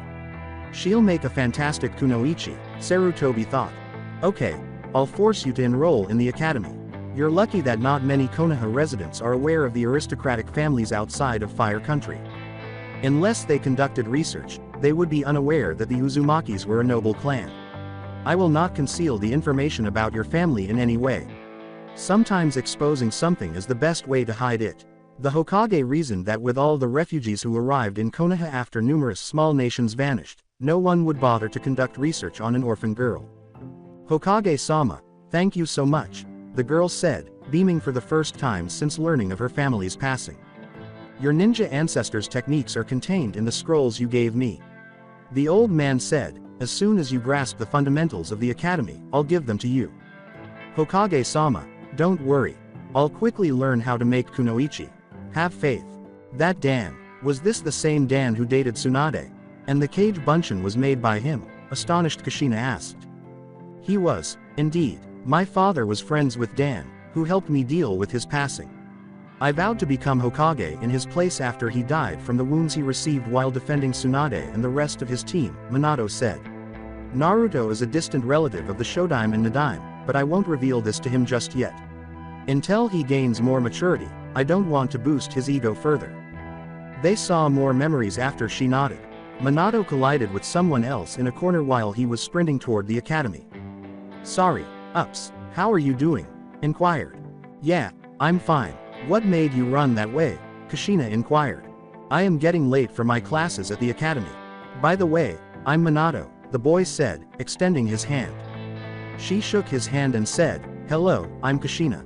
It's nice to meet you. Hold on, have you mentioned that you're going to the academy? Yes, but why are you asking? Minato inquired. I recently joined the academy, but I have no idea where it is. If I followed you, would that be okay? Kushina said. With a smile that caused Kushina to flush, Minato said, no problem, we will go together. Minato thought about the boy who accompanied him on their journey to the academy. This boy aspires to be a ninja. Minato thought, he has soft, girly hands that clearly never took a kunai, and he is as effeminate as a hyuga. He won't last a month if he doesn't receive extra assistance. Kushina reprimanded her husband, saying, so you thought about me as an effeminate boy when we met while others saw me as tomboy. All right. With his hand behind his head, Minato excused himself, saying, at least I was the only one who called you feminine. They moved on to another memory as she giggled. When they were finally ninjas, they relived the moment when Minato realized Kushina was a girl and they reconciled. Later, he learned that the hairclip was a family heirloom that had been passed down from mother to daughter or from mother-in-law to daughter-in-law, and it was worth 3 houses. He believed it was better in her hair than collecting dust in a box. Since that day I began to feel attracted to you, Kushi-chan, he replied. I am aware, you continued to treat me the same way, but ever since that day, you've always arrived needed and taken greater care of your appearance, she said. Minato and Kushina were facing a group of enemy ninjas, and they had no way out of the way as their enemies surrounded them. One of Kushina's kunais stabbed one of them after they attacked. They're too prevalent. We probably won't make it. He interrupted her as she tried to say, Minato, I must tell you that I low. Without turning away from the enemy, he whispered, we have a chance, Kushina, as he handed her a kunai holster. Make some cage bunshins at my command, and have them each toss one of these kunais to the adversaries, I'll take care of the rest. When she took the kunai holster, she saw that it had a tag with a complicated seal and was 3-pronged. Right now, he yelled, Jutsu no cage bunshin, she yelled. Surrounded by smoke, her clones used the cloud they had created to their advantage, jumping upwards with the strange kunai before the enemy ninjas quickly reacted and threw their own weapons and jutsus. Hiraishin, Minato yelled. A half-second after he glowed with a golden light, all of his enemies had either mortal wounds or their throats open. When Kushina discovered Minato by the enemy leader's side, he was taking his kunai away from his heart. Before passing away, the enemy rambled, Yellow Flash. Yellow Flash. Sounds good, Minato said. Rushing to him was Kushina. What was that? You seem to move like the light, inquired. He was clearly exhausted from the jutsu when he said, it was the Hiraishin. My grandfather had theorized a jutsu, but nobody in my family was able to complete it. Right up until now. It was incredible. You can become Hokage with something like that, which will make you unbeatable, she said, her eyes full of stars. Minato blushed slightly and shifted the topic. Kushina, what were you attempting to say to me? Inquired. She was the one who flushed this time, so she summoned all her courage and spoke. I wanted to tell you that I. Before confessing, Minato passed out from exhaustion. With a sigh, Kushina dropped to her knees and placed his head on her lap. She touched his forehead and removed his Hitai-8. Min-kun, you constantly sacrifice more than you are capable of. I wanted to share with you. I love you, she said. She bent down and kissed him chastely on the lips. Our first kiss was that one. I was taken advantage of, Kushina, he said with a phony outrage. It's payback for you spying on me while I was expecting, she replied, flushed. It was incredibly romantic. I would have replied the same if I had stayed awake, he said. Since you're awake, why don't we see the first one? She inquired. It was the spring festival, and Minato and Kushina were scheduled to go on their first date following a minor incident involving one of Jiraiya's schemes. He was wearing the traditional Jonin attire and holding a bunch of flowers in front of her apartment. He reminded them of his plans for their date. Okay, when she got up I say her that she looks very nice, I give her the flowers and we will go to that expensive restaurant, then we will see the festival end. When she opened the door, he lost all mental clarity. He noticed that she was wearing the hair clip he gave her when he found out she was a girl, and that she had most of her red hair in a bun, with 2 long locks on either side of her face and the rest loose, reaching half her back. She was also wearing an orange kimono with floral motifs that accentuated her perfect curves. I knew she would look stunning when dressed like other girls, but she already looked stunning when she wore pants. However, it never occurred to me that a human being could be as attractive as she was. She was wearing a kimono for the first time since coming to Konoha, and she blushed at the way Minato was staring at her.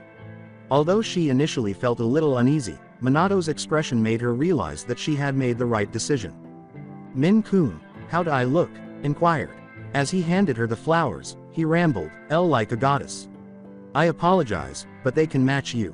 At his compliments, she blushed almost as much as her hair and timidly took his arm. All right, let's head to dinner. I'm hungry, he said, flushed. He rambled, why yes it's getting late. Instead of going to the pricey restaurant, they ended up having dinner at Ichiraku's, where the proprietor made fun of them by remarking that they looked beautiful and asking if they were finally a couple. He was initially hesitant to play because he felt it was a little childish, but after she fluttered her eyelashes a little, he tried all the games and enjoyed them all. They spent the rest of the night playing the various games at the fair. After she insisted that the fireworks would look better, they went to a flower camp outside of Konoha, where Minato saw a package at the top of a tree, which Kushina gave to him. It was going to be your birthday present but I couldn't resist to give it to you now, said with a grin. He said, thank you, Kushi-chan, as he opened it. It was the long, white jacket with the red flames that would eventually become one of the Yellow Flash's trademarks. He covered his vest with it.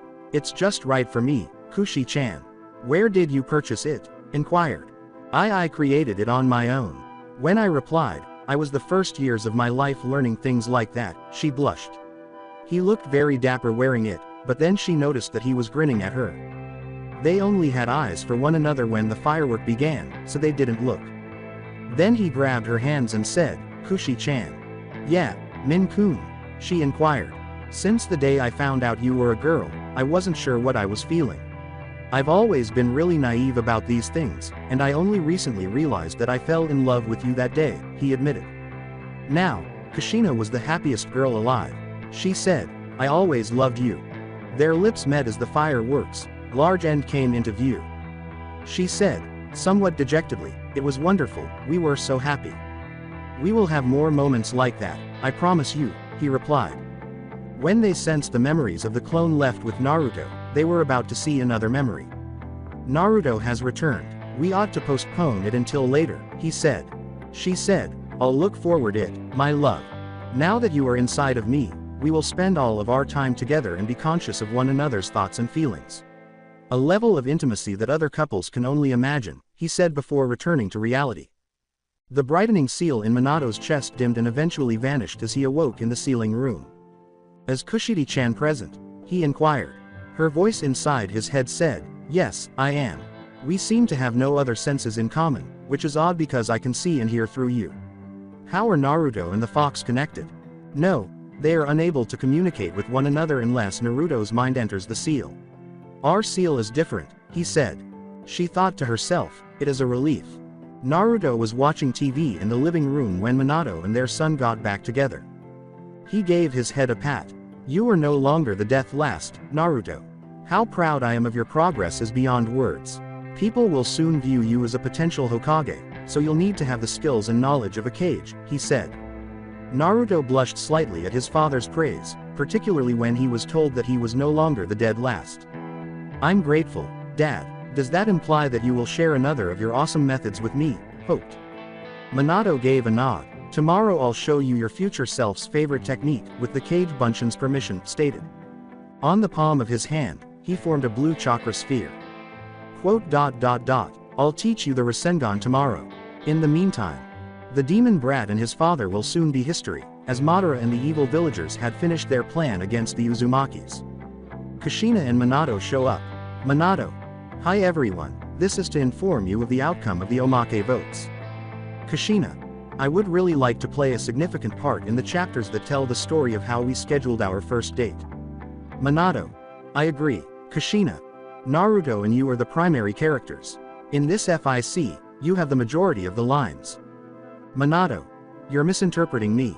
I enjoy it when you play a significant part in the chapters because it means we get to spend more time together. Kushina. Min-kun. She gives him a hug and a kiss. Minato unfolds the envelope containing the findings. Minato. Our first date appointment wins with a majority of 75% of the vote. Kushina. Well done. Sai shows up carrying a laptop. Sai. Readers, I have to let you know that this man is telling lies. The readers selected the Rasengan Omake by a landslide vote of 11 to 1. If you are unsure, check reviews. The death god emerges. God of death. The chosen one will be yours, you heard him.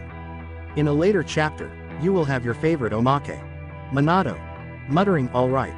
Lord, by the way, you're here, but why? God of death. I was just curious about how someone passes away when a vengeful redhead beats him with his own laptop. Sai vowed never to touch a computer again, but he survived. The Hyuga Council concluded its most recent meeting on the Uzumakis. Regretfully, Hiyashi believes that the plan gained more support following the Parents' Visit Day events. Go back to a day ago. Hiyashi was preceded by Arashi. I suppose you want to talk about what happened, don't you? Replied. Regaining his comper, the clan leader replied, you are right, Uzumaki-san. As you see, I taught Neji the jutsu I developed along with your brother. He learned with your daughter and Naruto during their class time. Don't worry about the lost time, these time they only had review lessons, Arashi replied. I don't care about what. I want to know why you. Wait, you said that Hinata learned it too, responded with surprise. With the exception of Neji, who was already aware, all Hyugas gazed at Hinata in surprise. The poor girl flushed once more, accustomed only to her family's disgust rather than their awe. Yes, your girl can use the jutsu, there was even a point when he was first in the learning process. It's a pity that the difference between her and her adversaries was so big that she didn't need to use it, Arashi said while patting her shoulder. Hoping to see his daughter, Hiyashi said, H. Hinata. Can you show us how you do the jutsu? The girl answered, H. Hi, father. One of the remaining targets caught her attention. Hizashi, was exclaimed. She hit the target point blank, leaving a hole in the middle. Hiyashi was relieved because it meant her daughter wasn't a failure if she could master an A-class jutsu like that and place first in her class. Her shyness and his harsh teaching methods might have been the cause of her issue. He ought to try training her in a different manner that involved more compliments and fewer taunts. He studied the eyes of her daughter. Gazing at Lady Miho and the joyous elders, the speaker said, You mastered an A-rank jutsu even before graduating. You don't know how proud we are of you, don't you agree? Lady Miho replied, Oh, yes, we are really proud of our Hinata. You too, Neji. In actuality, they were pleased because one of the primary goals of their strategy was to acquire that jutsu, but Arashi gave it to the Hyugas with a silver plate. Nevertheless, Hinata was extremely content because she had no idea how wonderful this day would turn out to be. Thank you, father, Lady Miho. I'll do my best to keep you proud in the future, the child replied. Hiyashi glanced at Arashi and grinned.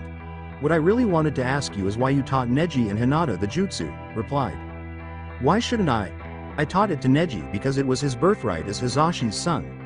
I taught it to Hinata because he said that he wished that Hyugas shared their techniques among them so they would be a stronger clan, replied Arashi. One of the elders gave a little growl, and Hiyashi nodded. Yes, our clan will start to give full access of all techniques to all members. The restriction was a mistake that is being corrected, stated the clan leader. Lady Miho said, Would you mind explaining the jutsu to us? Yes, Arashi replied, but first you have to. Arashi observed that a large number of ninjas were listening to their conversation. Kakashi even had a notepad and the Sharingan turned on. I'll better tell you in a more discreet place, I'll give a scroll with the secrets, Arashi replied. Hiyashi saw his opportunity as the other ninjas withdrew, visibly irritated. Why don't you and your son go to our place for a dinner next week? We will be able to chat without any interferences, the leader replied. It will be a good chance for Naruto to meet his future political family, Arashi believed. Before departing with Naruto, Arashi said in a cryptic manner, we accept your invitation. There are more things that I want to talk to you about. Naruto asked, what are we having for dinner? Will it be ramen? But he remained silent. We will have what our hosts will find more convenient, son, Arashi replied. Finish the flashback. The other Hyugas will examine the Uzumakis during their visit next week, and the council will hold its last meeting to discuss the plan shortly after they depart. The Hyugas were learning the jutsu, so that was a plus. While Hinata handled the main's instruction, Neji was instructing the branch family. He saw that his daughter had a lot of potential as a teacher and prayed that most council members would change their ways so Hinata wouldn't be sacrificed for the plan. Hiyashi himself received his first lesson from his daughter and will soon be able to complete the first step. With Naruto and Minato crushed a large rock by slamming a blue chakra sphere into it. Naruto's eyes were full of stars. It's impressive, it's stronger than the Hizashi, and you said that it can be even stronger? Replied. Arashi gave a nod. Yes, it can be upgraded, but first you will learn the basic Rasengan and you will learn other techniques before I show you, replied. An Arashi clone materialized with a massive box filled with water balloons as Naruto nodded. One of the balloons was taken by Arashi. The Rasengan also has a 3 steps method. In the first step you must explode the water balloon using your chakra like this, stated. Slowly at first, then more quickly, the balloon began to shake before exploding. As he performed the first step without the balloon, he explained, you must make your chakra spin in many directions. As focal point use the center of your palm, like you do for the Hizashi, but instead of expelling your chakra in a straight line you must do in forming various spirals. Naruto reasoned, so that's the reason you named it Rasengan, don't you, Da, sensei? In Japanese, Rasengan means spiraling sphere. Yes, that is. It took me almost 3 years to develop it from zero. Jiraiya mastered it in a year and your future self did it in 2 weeks, laughed. At the final comment, Naruto scowled. He was comparing himself to the future version of himself who would grow up without his father now that he had defeated Sasuke and was no longer fixated on outdoing him. Though he kept it to himself, he was envious of Naruto and the way his father talked about him whenever he inquired about the future. Even though Naruto knew they were the same person, he was powerless to stop it. He promised to set a new record. At his father's direction, Naruto made a number of clones to carry out their training regimen and an additional group to practice the Rasengan while the real Naruto completed the tasks. Sensei. Why the chakra control exercises have most clones? My chakra control is now good enough and I have lots to spare, Naruto replied. It's very simple, Naruto. Your main advantages over most ninjas are your amazing chakra reserves and your stamina. One of your main weakness was the poor chakra control you had. If you waste lots of chakra because of a bad control, it will be like you didn't have your chakra advantage compared with an adversary with a fraction of your chakra but better control. That's one of the reasons because I want you to have a better chakra control than most ninjas. They will wear out before you, Arashi replied. I understand, Naruto replied. For that reason you corrected my taijutsu to a style that wasted less energy. Arashi gave a nod. Indeed, you are training to become a ninja, not an acrobat. You should also work on your chakra control because our most sophisticated techniques call for insane amounts of chakras and control that is nearly medic nin level. The sooner you master both, the quicker you will learn them. Hello. In reply Naruto. The clones reported that Naruto had mastered the first step hours later. We will continue the training tomorrow. The next step is more harder. It will be better to proceed with it when you are fully rested, Arashi stated. Naruto gave a nod. Kushina thought, he looks a bit disappointed. Arashi replied, yes, but you know how painful it is. He won't complain after some tries. The clone brought a ball full of rubber balls the following day. As lumps appeared and vanished on the rubber ball's surface, they intensified their appearances until the ball exploded violently. For the second step you must explode the rubber ball. You must do it expanding your chakra. It is 100 times harder than the former, the speaker said. An easy win for me, the boy answered. But it took him an entire day to accomplish it, and the clones suffered only minor palm chakra burns. The clones brought nothing the following day. The final step is the hardest. Like the Hizahi, you must combine the first 2 steps. When you do it you'll have my first original jutsu at your disposal, Arashi stated. Are you going to tell him how to make it easier by using the clone? Kushina inquired. Arashi retorted, I want him to do the jutsu both ways, but only when he learns it one-handed. Naruto needed 3 full days to perform the jutsu. On the 4th day, he formed a blue sphere of chakra in his hand and slammed it into a rock. Although on the 4th day, he nearly died of chakra exhaustion and ended up in the hospital. Rasengan. The boy yelled, causing the rock to burst. Arashi gave his son a hug. Naruto, congratulations. You succeeded. Then he saw that Naruto was a little uncomfortable. Son, what's going on? That should make you happy, the former Kage inquired. My future self needed only 2 weeks without clones, but the training time of my clones was longer than that, replied the kid. A smile crept under Arashi's mask. Yeah, but your future self mastered the jutsu in such a short period of time because he employed a trick that made it easier. Let me show you, Arashi said. In order to form a Rasengan in his hand, he made a clone. I kept it a secret from you because I wanted you to practice the jutsu in both directions from the start. Your future self required more time to perform the Rasengan one-handed during his journey with Jiraiya. Try it with a clone now, he said. A bunshin that Naruto created then assisted him in creating a Rasengan. Gazing at the sphere, Naruto remarked, it's more easy. Are you implying that he practiced this form of jutsu for months before mastering it with one hand? Inquired. His dad gave a nod. Yes, in fact he kept doing it with the help of clone although he was able to do it one-handed, Arashi replied. Why does he continue to act in that manner? Puzzled, asked Naruto. Arashi indicated a large stone. Lift this rock with a hand and held it above your head until you start to feel pain in the arm, said the elderly blonde. After struggling to grasp the stone due to its size, Naruto was able to hold it above his head for a few minutes before experiencing the inevitable pain. Arashi said, now do it with both hands. He held the stone for a longer period of time and had less trouble grabbing it this time. You see now why he continued to use a clone? Arashi inquired. Yes, I do notice the parallels. The Rasengan is easier to form with a clone, just as the stone is easier to grasp with 2 hands. And if it has other arms to assist it in performing the jutsu, the arm ends less tired, Naruto said.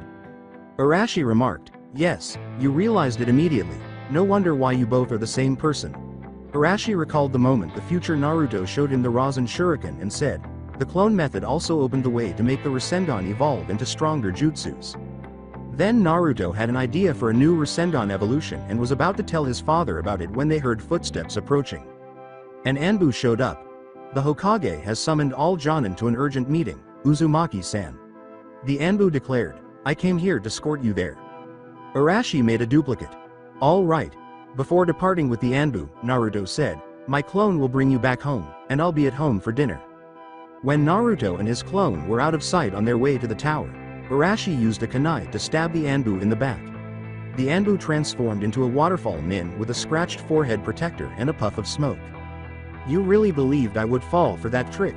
Asked before looking at the woods. And you are free to show yourself, I am aware of your presence. Come on over so I can murder you. Many nins with scratched forehead protectors from most villages emerged from behind the trees. All right. You seem to have a great deal of confidence in your skills. Do you really believe you can beat us all? Inquired a man wearing a mask and brandishing a huge sword, who was clearly the leader. Kushina and Arashi knew who that man was. Why am I supposed to be afraid? Your men are cannon fodder for me. I recognized them from the previous bingo book.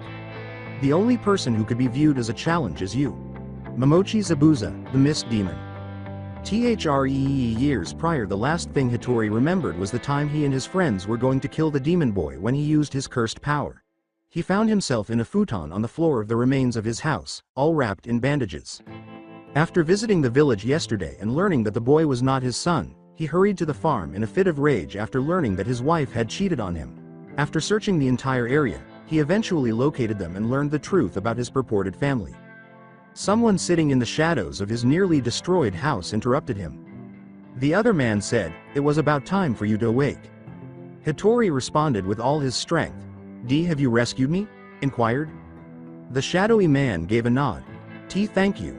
I briefly feared that the demon child would kill me, Hattori remarked. Can you elaborate? You were barely alive after being impaled by an ice spear when I discovered you, the man remarked. He gestured toward a collection of blanket-covered bodies. They weren't as fortunate as you, he said, gesturing to them. Damn the demon. He killed them, Hattori complained. The shadowy man drew closer. Can you tell me about everyone from the start? In this cabin, which had been nearly destroyed by ice spears, I discovered 3 men who had been fatally impaled by them, one of whom was barely alive. And a woman, he said, gesturing to a young woman's body.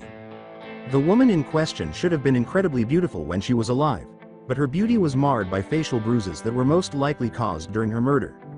In contrast to the others, she died from wounds from farming implements rather than ice spears. Could you elaborate? The man inquired impassively. Hattori gave a nod. Yeah, I'll begin at the very beginning. Hattori is my name. Since the establishment of the water country, my family has been involved in farming. In order to feed his ninjas, the Mizukage ordered many ninjas to seize some of the crops during the wars.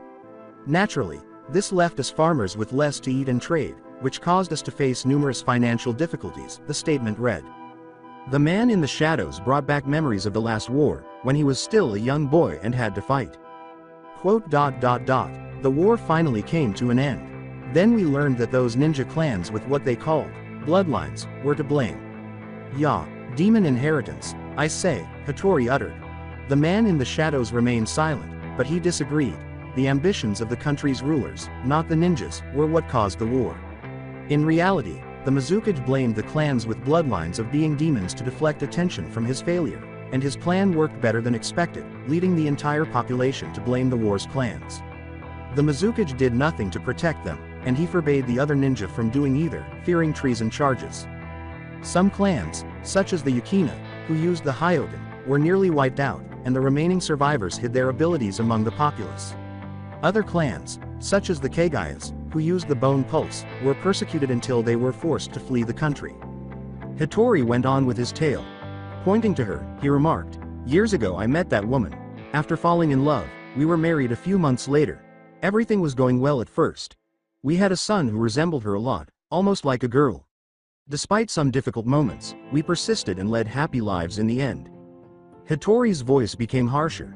I was going to travel to Suna, so I recently went to the village to get a full medical checkup. However, the results showed that I was sterile and that the brat was not my son. When I hurried to the farm to punish them, I learned the truth. The boy was a half-demon and one of these damned ice controllers. Who do you think might be the biological father? Inquired the shadowy man. No. She probably visited her hometown 10 years ago, which was the only time we were apart. She used that opportunity to defraud me with a demon, Hattori remarked. Why do you think she was not the demon herself and that she cheated on you with one of these demons? The man inquired. Hattori smiled eerily. He. I rallied my neighbors and we attacked her after I learned the truth. I assume that the boy's power comes from his father because she didn't use any special abilities to protect herself. I gave that demon whore what she deserved despite her pleas for mercy. For a while, Hattori laughed uncontrollably, oblivious to the other man's growing anger. Just after I finished her, the boy appeared. We tried to kill him but he used his cursed powers, killed my friends, destroyed my house and left me in this state. As soon as I heal I'll track and kill that damned Haku, Hattori said. As the other man said, so his name is Haku. Hattori replied, yes, it is. Why do you ask? And by the way, who are you? The shadowy man stood up and spoke. There are some mistakes in your story. For example, the boy's power doesn't come from his father, he inherited them from his mother. The man replied. Why do you say that? Hattori asked, perplexed. Years ago Hitomi visited her native village. There she met again with her first love, a demon, as you say. They had a wonderful day, reminding happier days. That night they consummated their love and the demon asked her to marry him. Unfortunately she rejected his offer because she married a farmer, although she didn't love him. There was a hint of sadness in the man's voice. She regretted marrying a man she didn't love instead of the demon. Also felt horrible because she broke the vow she made to you when you married and promised herself to not break any of her other vows, including the one about not using her powers again. That's the reason she didn't use them to defend herself, concluded. Fearfully, Hattori said, why do you know her name? And why do you know that? When the man emerged from the shadows, Hattori recognized him as one of the most formidable men in the water country and finally saw his listener. Because, I'm that demon, Zabuza yelled, unleashing all the murderous rage he had been harboring since learning of Hitomi's passing. When Hattori attempted to flee, he discovered that he was bound beneath the futon. With a rage that paralyzed him, Zabuza gazed at him. You took from me the chance to be with the only person I loved. You had our son calling you father. You dared to kill her because a power that had been used to protect this country, yelled Zabuza, who now appeared to be a Hitori pleaded, please, forgive me. In order to prevent Hitori from dying from the blood loss, Zabuza cut his tongue with a kunai and then burned it with a torch. You didn't show any mercy to her. I'm tired of your annoying voice. Now I should kill you and send you to hell. However, I don't know if there's a hell, so I will make sure that your remaining life will be one, said as he approached him with the kunai. Despite the fact that Hitori's cries could be heard for kilometers, no one dared approach the area. 3 days later, Hitori passed away. His remains were scarcely human. With a picture he had discovered in the house in his hand, Zabuza gazed at the little tomb he had constructed for Hitomi. She was shown with her son. Hitomi, if I came just a few hours earlier I could have saved you. Now all I have is the revenge. But revenge to who? That bastard is dead. All this happened because the Mizukage blamed clans like yours of the war. He betrayed your family, and because that you had to live hiding your true heritage and marrying a dirty farmer. I will kill that man, take the place as Mizukage that he proved he didn't deserve, and create laws that will protect people like you, stated. He studied the picture. With tears in his eyes, he declared, I will track down our son and teach him to become a strong ninja. Together, we will exact revenge on you, Hitomi. This is the last time I will show my feelings. Nobody, him included him, will see me again displaying any emotion, stated prior to departing. A few weeks later, an orphan encounters a man in a mask on a bridge. In Konoha, somewhere Madara left, his plan was on track. Those foolish villagers who hired the missing nins would soon fulfill their mission. He was not a fool. He knew that Minato Namikaze was too strong for them, and that their goal was to separate him from his son while another group took the boy hostage. Although he was realistic and knew that the Namikaze had a good chance of saving his son, he still thought it was worth a shot. Zabuza will die at Minato's hands even if Naruto is spared. The sooner that traitor passes away within this timeline, the better. When Zabuza killed the businessman Gato and spared Wave Country from his tyranny, he was hailed as a hero by many in Water Country during his original timeline. Many people who disapproved of the Mist Village's governance found inspiration in it, and the number of missing nins rose. Indeed, it was better for Zabuza to die at the hands of his adversary. Using Minato glanced at the ninjas that were missing. They came from various villages, were attempting to appear as frightening as they could, and exuded a strong desire to kill.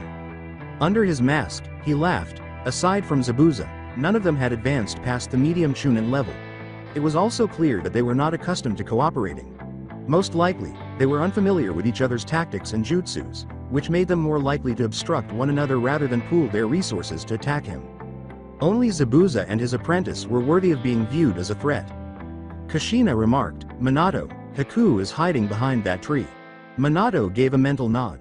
She projected all of her future memories of the boy and his mentor into her mind as she said, I doubt he will attack unless Zabuza is in danger. Then he will pretend to be a hunter nin chasing Zabuza. In an instant, Minato had acquired all of the knowledge that Kushina had gained from Naruto's mission to Wave, including the fighting skills of Haku and Zabuza. Thank you, Kushina. I didn't have a chance to fight them in the other world, said Minato. Please don't hurt them too much. Haku is a good person. He and Naruto would have become great friends if they met in different circumstances, she replied. Don't worry, I need Zabuza for my special project. Having him there is a stroke of luck, he thought. Zabuza asked, what are you looking at? Nothing, Urashi replied. I was wondering who sent you and how you got into Konoha's territory, Urashi said. Zabuza laughed. Sorry, but the confidentiality with my clients doesn't let me tell you. I can tell you that we were hired to kill you. I still don't know why they hired those maggots too. I can do the job all by myself, replied Zabuza. A ninja from Cloud roared, don't call us maggots. We can defeat him without your help. He nodded, and so did the other missing nins. Zabuza hammered his enormous sword into the earth. The former swordman of the mist said, then show me. I will let him all for yourselves. If you succeed, you get my share of the payment, but if he starts killing you, I won't help you. The first to attack was the Cloud Nin, who was sandwiched between two Waterfall Nins. Yelled, Raiden, Raigan, Lighting Element, Lighting Sphere as he hurled an electrical ball at Arashi. For a few seconds, there was a brilliant explosion where Arashi was. As the light faded, the charred body of the nin who had executed the jutsu appeared in place of Arashi. The waterfall ninjas had 2 kunais embedded in the base of their necks before they could react. 3 less, said Arashi, who had moved into the Cloud Nin's former position. Zabuza was impressed, saying, "It's true. He can use his own enemies as a replacement for the Kawarini." Some quick hand signals were made by a rock nin. Doden. Doridomu, Earth Element, Dungeon Chamber of Nothingness, yelled. Arashi was surrounded by a semisphere. The rock nin said, "Ha, now I will absorb your chakra," as he approached the dome. Arashi broke through the semisphere before he could touch it. "What? Impossible!" he cried as he attempted to use his sword to impale Arashi. Another nin was charred as Arashi transformed into a lightning explosion as soon as the sword struck him. As he stepped out of it, the true Arashi joked, "I think I put too much chakra into my Raiden Bunshin. I only needed him to make a hole in the dome." Kushina said, "Minato, use some of my jutsus to finish the remaining 2. He gave a mental nod. Zabuza obviously decided to ambush him there in order to exploit his water jutsus because there was a pond in the area. Zabuza recognized some of the water signs that Arashi displayed. "I thought, impossible. He also knows that jutsu." Arashi yelled, "Sweden. Suiryuden no jutsu, water element. Water dragon technique." When he pointed the dragon at the final ninjas, they attempted to avoid it but were stopped by an unidentified force. Their spines were broken when the dragon pushed them in the direction of a rock. Under his mask, Arashi grinned. He needed to be able to control the 5 elements in order to bring Kushina back to life. The primary affinity he possessed was wind, followed by lighting and fire. Earth was Kushina's secondary element, while water was her primary. Minato was able to create a chakra using Kushina's affinities by combining his physical energy with her spiritual energy, which he had gained access to when he sealed her inside of him. Minato trained in the use of Kushina's elements using the Cage Bunshin trick while Naruto was learning the Rasengan. Arashi reasoned, "Only pain can match us now in the variety of elements." "Yes, but the best part is that now I will be able to help in the upcoming battles," Kushina replied. Minato glanced at Zabuza and concurred with her. "Have you seen enough? I know that you only wanted to evaluate me when you let the others attack," Arashi replied. Zabuza laughed and said, "Yeah, I won't have to give those idiots my money anymore." This man is not an ordinary Jonin. Zabuza thought. I wonder why he is not in the bingo books. The villages love to talk big about their strongest ninjas. I'll have to discard range attacks or he will use that technique to switch me with himself. Lucky for me, he doesn't seem to have a weapon to match my sword. Oh, now I remember about you. You were the one who killed all the graduation class in the final exam in Kirigakure. Since then they changed the exams, Arashi replied. In an attempt to discourage his opponent, Zabuza released some killer intent when he said, "Yes, it was me, aren't you scared?" Arashi remained unaffected. Arashi pointed to the corpses and said, "No, why should I be scared? You only killed a bunch of students who weren't even genins. Those idiots could have done the same." Zabuza swung his huge sword. The words, "Enough talking. Prepare yourself," were cries. 2 tree-pronged kunais were removed by Arashi. He used the one in his left hand to concentrate wind chakra. At the appropriate moment, he repeated the action, but this time he extended the blade to the length of a katana. Arashi assumed a fighting stance, holding the longer blade above his head and the shorter one aimed at Zabuza. "I know that style is a sword sigil that uses the shorter blade for defense and the longer for attack. However, he can also use the short blade for stabbing if he gets too close. I'll have to take advantage of the higher reach of my sword against him," said Zabuza. Arashi easily sidestepped Zabuza's initial move and used the shorter blade to counter. Zabuza quickly moved his own blade to block the attack. He would have stabbed the former swordman of the mist if he had used the longer blade, but to his surprise, Arashi's blade created a second hole in his sword. Now that Zabuza was surprised, Arashi took the initiative. Arashi's attacks required the demon of the mist to use all of his strength to avoid them. He blocked some of them but gave up when he saw that they were leaving deep scratches on his blade. Shit. He also has wind affinity. I thought that he used normal chakra for elongate his blades. Said Zabuza, "If I keep like this he will destroy my sword. I'll have to be faster than him if I want to make a blow." Arashi retaliated by accelerating his attacks in response to Zabuza's increasingly vicious attacks. Zabuza's blows would have crushed Arashi if he had been trying to block him with regular blades rather than his kunais. Regretfully, if the demon of the mist didn't want his sword destroyed, He had to stop attacking at the moment Arashi was able to block. With a backward somersault, Zabuza turned to face Arashi. Making some hand gestures, he said, "Not bad, I must admit that you impressed me, but now I'm going to finish you with my speciality." The cry was, Kirigakure no Jutsu, hidden mist technique. A dense fog covered the area, making visibility nearly impossible. "I see, you are going to use the silent killing, Let's see how you deal with various targets." Kage Bunshin no Jutsu, Arashi yelled. The original was surrounded by 3 clones. Zabuza's voice asked, "Did you know that there are 8 points in the body that promise a kill almost instantly?" "That is taught at the academy, your intimidation tactics won't work against me," Arashi replied. Zabuza attacked Arashi after he revealed his position, taking advantage of the situation. He killed the original after easily avoiding the clones. He was shocked to see Arashi burst into flames as soon as he struck him. He would have been burned had he used a weapon with a shoulder's reach. "Kaden clone, I'm the only one able to use them. I always thought that shouting the name of a jutsu only gives info to your adversaries about your techniques. I took advantage of that stupid behavior," Arashi said as he floated through the mist.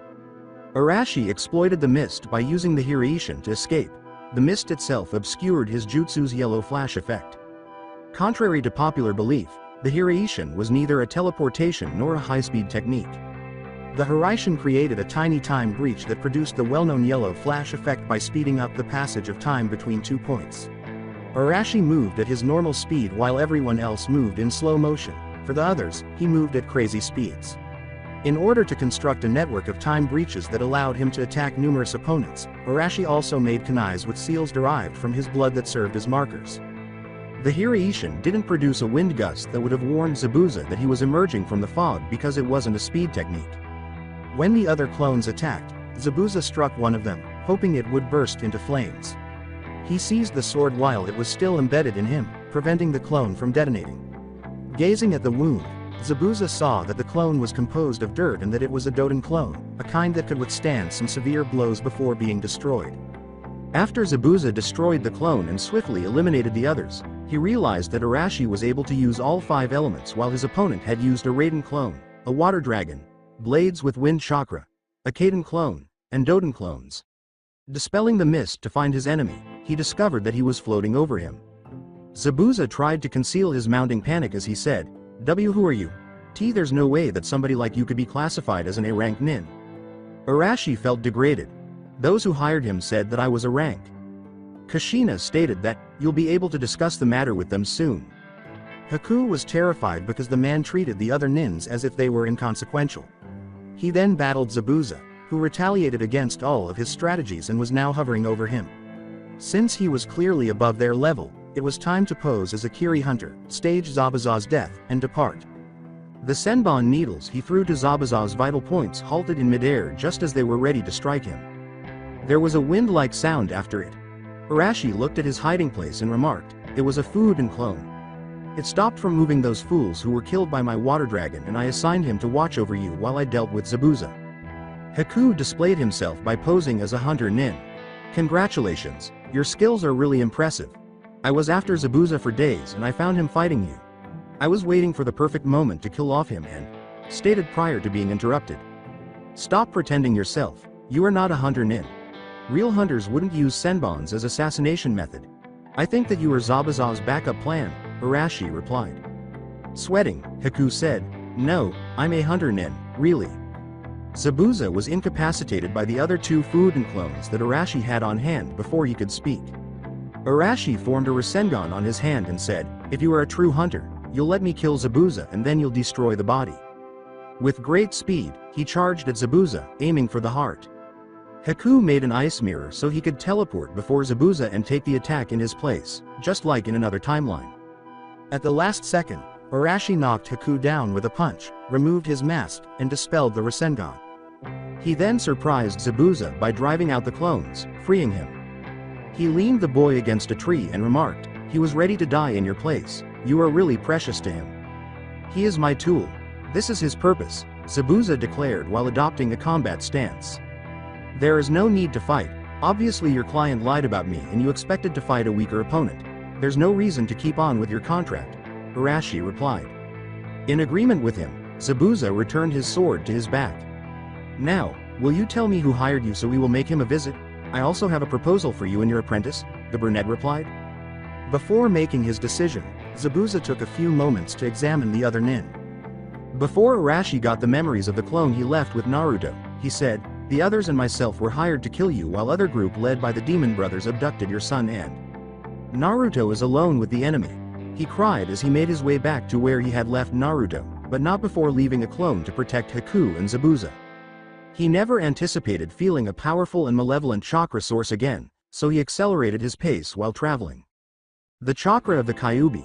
As he left Naruto, he exclaimed, Naruto is alone with the enemy. Not before leaving a clone watching over Zabuza and Haku. He never anticipated feeling a powerful and malevolent chakra source again while traveling. The chakra of the Kyuubi. Just a few minutes ago, when they sensed some chakra signatures, Naruto was about to start training again with the clone his father had left behind. A slit appeared in the forehead protectors of 4 ninjas from various villages. One of them attacked the Arashi clone before Arashi could respond. The clone easily sidestepped the attack and killed the ninja by slamming a Rasengan into his chest. Naruto, here's your next exercise. Take care of these fools by yourself. I'll help you if they happen to be too strong, but I don't think it will be necessary, the clone replied. When he saw a real fight, Naruto exclaimed, all right, Dad, with joy. Naruto was attacked by the 3 ninjas who were left because they didn't like it. The boy turned into a log when one of them attempted to strike him with his kodachi. After learning from his father, the real Naruto made an explosive tag and threw a kunai at him. When the ninja attempted to avoid the kunai, some rocks became embedded in his back, causing him to die from the explosion, which was more powerful than a typical explosive tag. Unaware that he had taken his first life, Naruto cried out, yes. Now, what about this? Kage Bunshin no Jutsu. The ninjas were attacked by 20 clones. As his father did in his test, the original Naruto went on to write another explosive tag. The Arashi clone was a little worried and cautioned, Naruto, it's too early for trying that. The clones were eventually destroyed by the missing nins, but not without a price. Only one of them ended up with a few bruises, while the other had a severely damaged arm and one was dead. The 2 survivors' eyes were filled with hatred as they gazed at Naruto. One thought, where are the demon brothers? How could that brat be so strong? I'm going to kill him, one of them cried, disregarding what our employers had said. Ignoring a small error in the writing, Naruto threw a kunai with the tag. Extreme sparks were blown by the tag, changing the kunai's trajectory and speed. At a crazy speed, said kunai flew in all directions. The injured nin was killed when the blade went through his skull. The Arashi clone sensed something in his stomach before he could react. The kunai stopped his chaotic trajectory embedded on himself. Naruto thought, ups. The clone exclaimed, Naruto, hang out while I come to help you, and then vanished in a puff of smoke. Arashi showed up before the enemy nin could take any action. When a metal claw attached to a chain pierced his chest, he said, don't worry, Naruto, I'm her. As the claw withdrew to one of the demon brothers' hands, Arashi's lifeless body dropped to the ground. One of them congratulated himself on the success of his genjutsu and said, your father is death, boy. Come with us if you don't want to share his destiny. Naruto was looking at the dead body he thought was his father incredulously. Dad spoke incoherently. As he charged at Naruto, the other brother remarked, you are not listening. Perhaps a beating will make you come to your senses. Red eyes with slitted pupils were the last thing he saw. Minato cursed himself for not giving Naruto one of his special kunais as he flew to the location. Kushina thought, please may he be alright. When they got there, Naruto was crying and surrounded by the bodies of unidentified ninjas who were about to stab him with a kunai. Minato reached his son by using his jutsu. With the other hand, he slapped Naruto after catching the kunai by the blade. An angry shout went up, what were you going to do? Notwithstanding the fact that he had been slapped, Naruto gazed at him with a mixture of confusion and relief. Before fainting, the person exclaimed, Daddy? Why, you are alive. Before he could hit the ground, Minato grabbed him. He recognized what he had done when he saw the mark on Naruto's cheek. Glancing at his hand, he rambled in horror, I hit our son. Between sobs, Kushina remarked, you did it without thinking, Min-kun. Ichi was about to kill himself. I would have done the same. After glancing at his hand in horror, Minato made a fist and squeezed it until it bled. A hellish rage took the place of the horror. Whoever who was behind this will pay, with blood, promised. Kushina agreed with her husband but remained silent. On the other hand, with Haku and Zabuza when his student woke up, the former swordsman of the mist was staring at the Arashi clone, unsure of what to do. With relief at seeing his master alive, Haku questioned, Zabuza-sama, what happened? When you attempted to block our adversary's attack, he knocked you, Zabuza replied. When Haku noticed the Arashi clone keeping watch over them, he assumed a fighting stance between Zabuza and himself. The fight is over, said the replica of Arashi. My original one has something to propose you both. It will be a very beneficial agreement for both parts. When Haku realized Zabuza agreed with him, he relaxed. The attractive boy knelt down in front of Zabuza. I'm sorry Zabuza-sama. I couldn't help you in your fight. I'll accept whatever punishment you see fit, replied. There's no need for apologizing. I think that our adversary is more than he appears. Our customers lied to us. This Arashi guy can't be an A-class ninja, stated. The clone undignified said, an A-class ninja? Who told you that it was my level? They sensed a murderous intent before Zabuza could speak. Although Zabuza was an expert at using his own to paralyze his victims, he was powerless to stop this one. It originated with the original Arashi. He had a feeling that the other ninjas and the demon brothers were now dead. After a few seconds, Arashi showed up with his son in his arms. Death was written in his eyes. Though they weren't sure if they could move, Zabuza and Haku gave the idea of running away some serious thought. The clone exclaimed, what happened, before being told to stop. After placing his son on the ground and taking some deep breaths to help him relax, Arashi went to the former mist nins. Zabuza tried his hardest to look composed. He would give Arashi one last fight even though he knew he had no chance if he attacked. Arashi took off his mask and hood. Zabuza recognized the blonde man, but Haku did not. During his tenure with the group, this man killed more ninjas than the 7 swordmen of the mist. Now all he wanted was a speedy demise. Momochi Zabuza, I see that you recognize me. I have a proposition for you, but first you'll give me the names of your employers, you like it or not, the Yellow Flash said. He heard everything from Zabuza. Konoha's hospital after an hour. After Naruto was checked, Sarutobi hurried to the room. He discovered Arashi tending to an unconscious Naruto with a boy who appeared to be a girl. His years of experience prevented him from being duped by Haku's appearance. What happened? And who's this boy? Was the worried question. I received your message. This boy is Haku, one of the few survivors of the Yukina clan. He is helping the nurses to take care of Naruto. Haku, let me introduce you to Sarutobi Hiruzen, the Sandaime Hokage of Konoha, Arashi said. The boy, obviously surprised that he could identify his gender, said, it's an honor to meet you, Hokage-sama. Your feats are very known in the water country. I never expected to meet somebody like you. Same for me.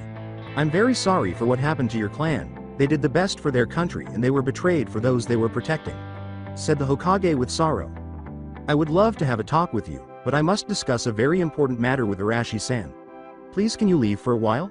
Requested. With a nod, Haku left the room. After performing a few soundproof jutsus, Sarutobi turned to face Arashi and then Naruto. Can you tell me what happened? Is it true that you were attacked? Inquired. Arashi filled him in on every detail of the attack. How some villagers hired Zabuza and other missing nins to kill Naruto after capturing him. As he tried to process what Arashi had told him, the Hokage sat down. He only had to be grateful that Naruto survived one of his worst nightmares since regaining his kage rank. Then he promised himself that such an incident would never occur again. That Zabuza guy told you who hired him. Ibiki will make sure that they will confess so they will receive their deserved punishment, replied. Arashi handed him a piece of paper. Better than that. This is Zabuza's contract. He has the custom of making writing contracts to use it against those customers who could try to treason him. It has all the signatures of the villagers who hired him and the other missing nins, Arashi replied. The document was examined by the Hokage. Before being cut off, the speaker said, Good, I will send the Anbu to arrest them and... That's not necessary. The original Minato set up a trap with Zabuza's help. I'm just a clone. Now he must be giving these traitors what they deserve, the clone replied. The Hokage called his Anbu and left the room. In the meantime, in a house outside of Kanataha, the villagers felt a sense of relief. They believed they were going to be apprehended when they sensed the same ferocious killer intent they had on the day Arashi Uzumaki arrived in Konoha. but Zabuza assured them that Arashi was dead and the fox boy had been taken into custody. Soon after his capture, he would arrive, and if Zabuza was sufficiently weak, the ninjas among them would send him away so they could keep their money. Otherwise, they would simply pay him. It appears that he wanted the boy because of his bloodline. Perhaps they should place a wager on the fox boy to demonstrate to their client how his power operates. Zabuza was unaware that a man from another village had promised them 4 times Zabuza's payment for the Uzumaki child. When Zabuza entered the taxi carrying Naruto's unconscious body, their conversation was cut off. It was not a happy appearance for the demon of the mist. Naruto's body fell to the ground as he said, "You lied about that Arashi guy. He was stronger than you told me. I lost all my subordinates and the extra ninjas you hired before I could kill him off." A ninja who was designated as the group's spokesperson handed Zabuza a bag containing the money and said, "You knew the risk when you accepted this mission, Zabuza. Look it by the bright side, now you don't have to share the money with anybody." When Zabuza saw that all of the money was there, he took it and his appearance clearly relaxed. "What do you want the boy for? Do you have a grudge against him or else?" replied. Zabuza chose to betray them for the money, but the spokesman told him the other reasons and chose not to tell Zabuza about the man who wanted Naruto because of his bloodline. "Obviously you don't know about it.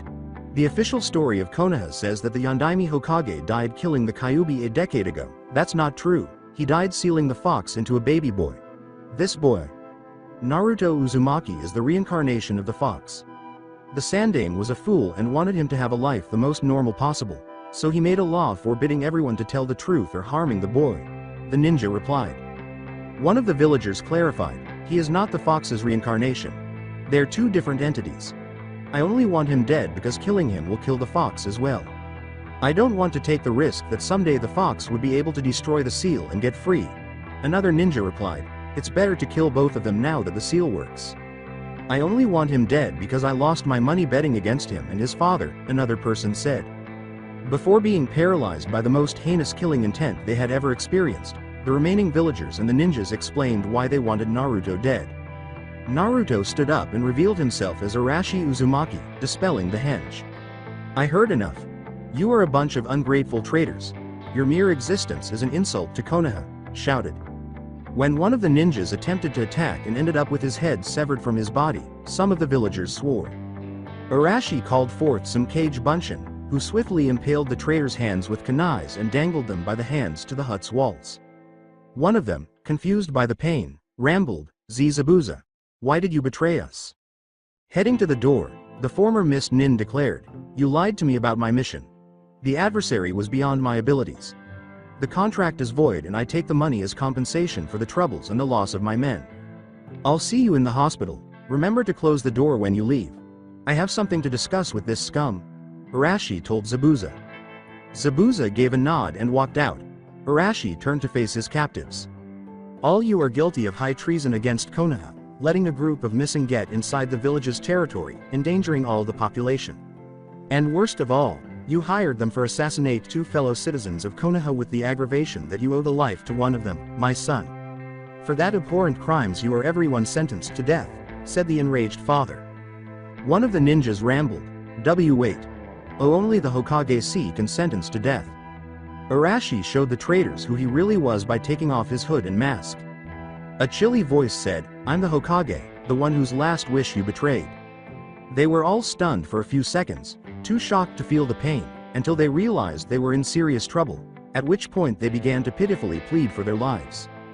Before being slapped, one said, "Forgive us, Yondaime-sama. We didn't know that it was you." "Shut up, you should have respected my wish. Was Naruto my son or not?" Minato replied.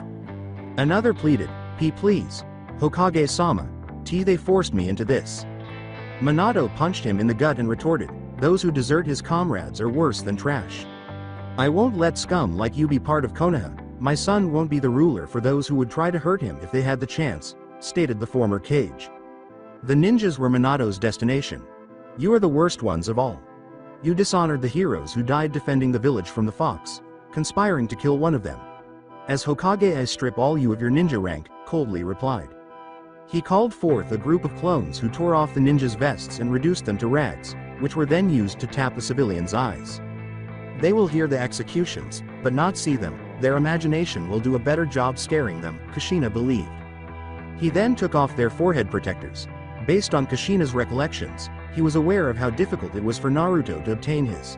He was even more enraged by the idea that the traitors had better chances to obtain them. As he wrapped one of the protectors around his fist, the metallic portion aligning with his knuckles, he uttered the words, "You dishonored the symbol of the leaf." He punched the ninja with it and uttered the words, "This same symbol will be your end." When a group of Anbu and the Hokage in his battle gear arrived a few minutes later, they discovered that traitors had already been put to death. As soon as the Anbu identified Arashi as Minato, they began attempting to adjust to the new information. Isn't he the Yondaime? He used his own son for saving the village. No wonder why he is so pissed with everyone. So that's the reason why he is so strong. I hope that the Hokage won't make us fight him. Sarutobi examined the ninjas' corpses, each of which bore the village's emblem. Minato killed them with their own forehead protectors, which served as blunt weapons. Apart from their hand wounds, the civilians didn't seem to be tortured, and they all had a second smile in their throats. The Yondaime were challenged by the Sandame. Minato, was it necessary to do this? Replied. Minato gave a nod. Yes, it was. Executing them like that, not only I made sure that they wished to not being born, I also sent a message to all those who could try to do something similar to Naruto. I are our precious people. We no longer will expect any gratitude from the citizens Konoha, but we won't take any crap from them neither, the Yondaime replied. Sarutobi spoke while standing there for a while. Yes, the villagers will think it 2 times before trying to do anything as foolishness again. You were lucky that we have the contract, it will silence any disagreement with the council. I will convoke them to explain this, replied. If they try to do something, I won't have any mercy with them, Minato said. The Anbu was the destination for the Yondaime. He put his mask back and said, "My true identity is a S-class secret, don't divulge under high treason, right?" Every Anbu member supported him, some even made vows in front of him. The Sandame remarked, "By the way, we should go after them, not everyone on the contract is here." The absent traitors knocked on the door at that precise moment. Mizuki said, "Sorry for being late," had the ninjas appeared with the fox boy. As he and another villager entered the hut, they discovered the mess that was their fellow conspirators, an Anbu squad, a furious Hokage, and a furious Uzumaki. A terrified Mizuki exclaimed, "We are in a big T trouble, don't we?" Every Anbu member nodded. A part of the seal. Naruto ended up in an unidentified location that appeared to be a sewer. How did he arrive? His most recent memory was the battle with the unidentified ninjas. Before he unintentionally destroyed his father's clone, everything was going smoothly. Those in masks stabbed him when his father showed up. The sadness was indescribable. In a matter of seconds, the joyful world he had known for the past few weeks was shattered. He was only able to see red when he heard the voices of those who had murdered his father. Naruto's grief transformed into anger. Didn't give a damn about anything but destroying the people who had taken his father away. The massacre ended quickly because he beat them until they were immobile and didn't even need to use his newly developed claws. After the retaliation was exacted, the grief returned more intensely than before, and he realized that there was only one thing that could remove it. Kunai. After his father showed up and gave him a slap, everything went dark. His innate curiosity about his father's whereabouts quickly overcame the relief of knowing he was still alive. He brought back memories of his conversations with his father regarding the seal. He claimed that the pocket dimension that served as the seal, because its primary purpose was to keep the fox trapped and prevent him from ever escaping, it appeared to be a dungeon. A less expensive psychiatrist would claim that Naruto's tortured mind was reflected in the way this place appeared, and so on. It was a prison.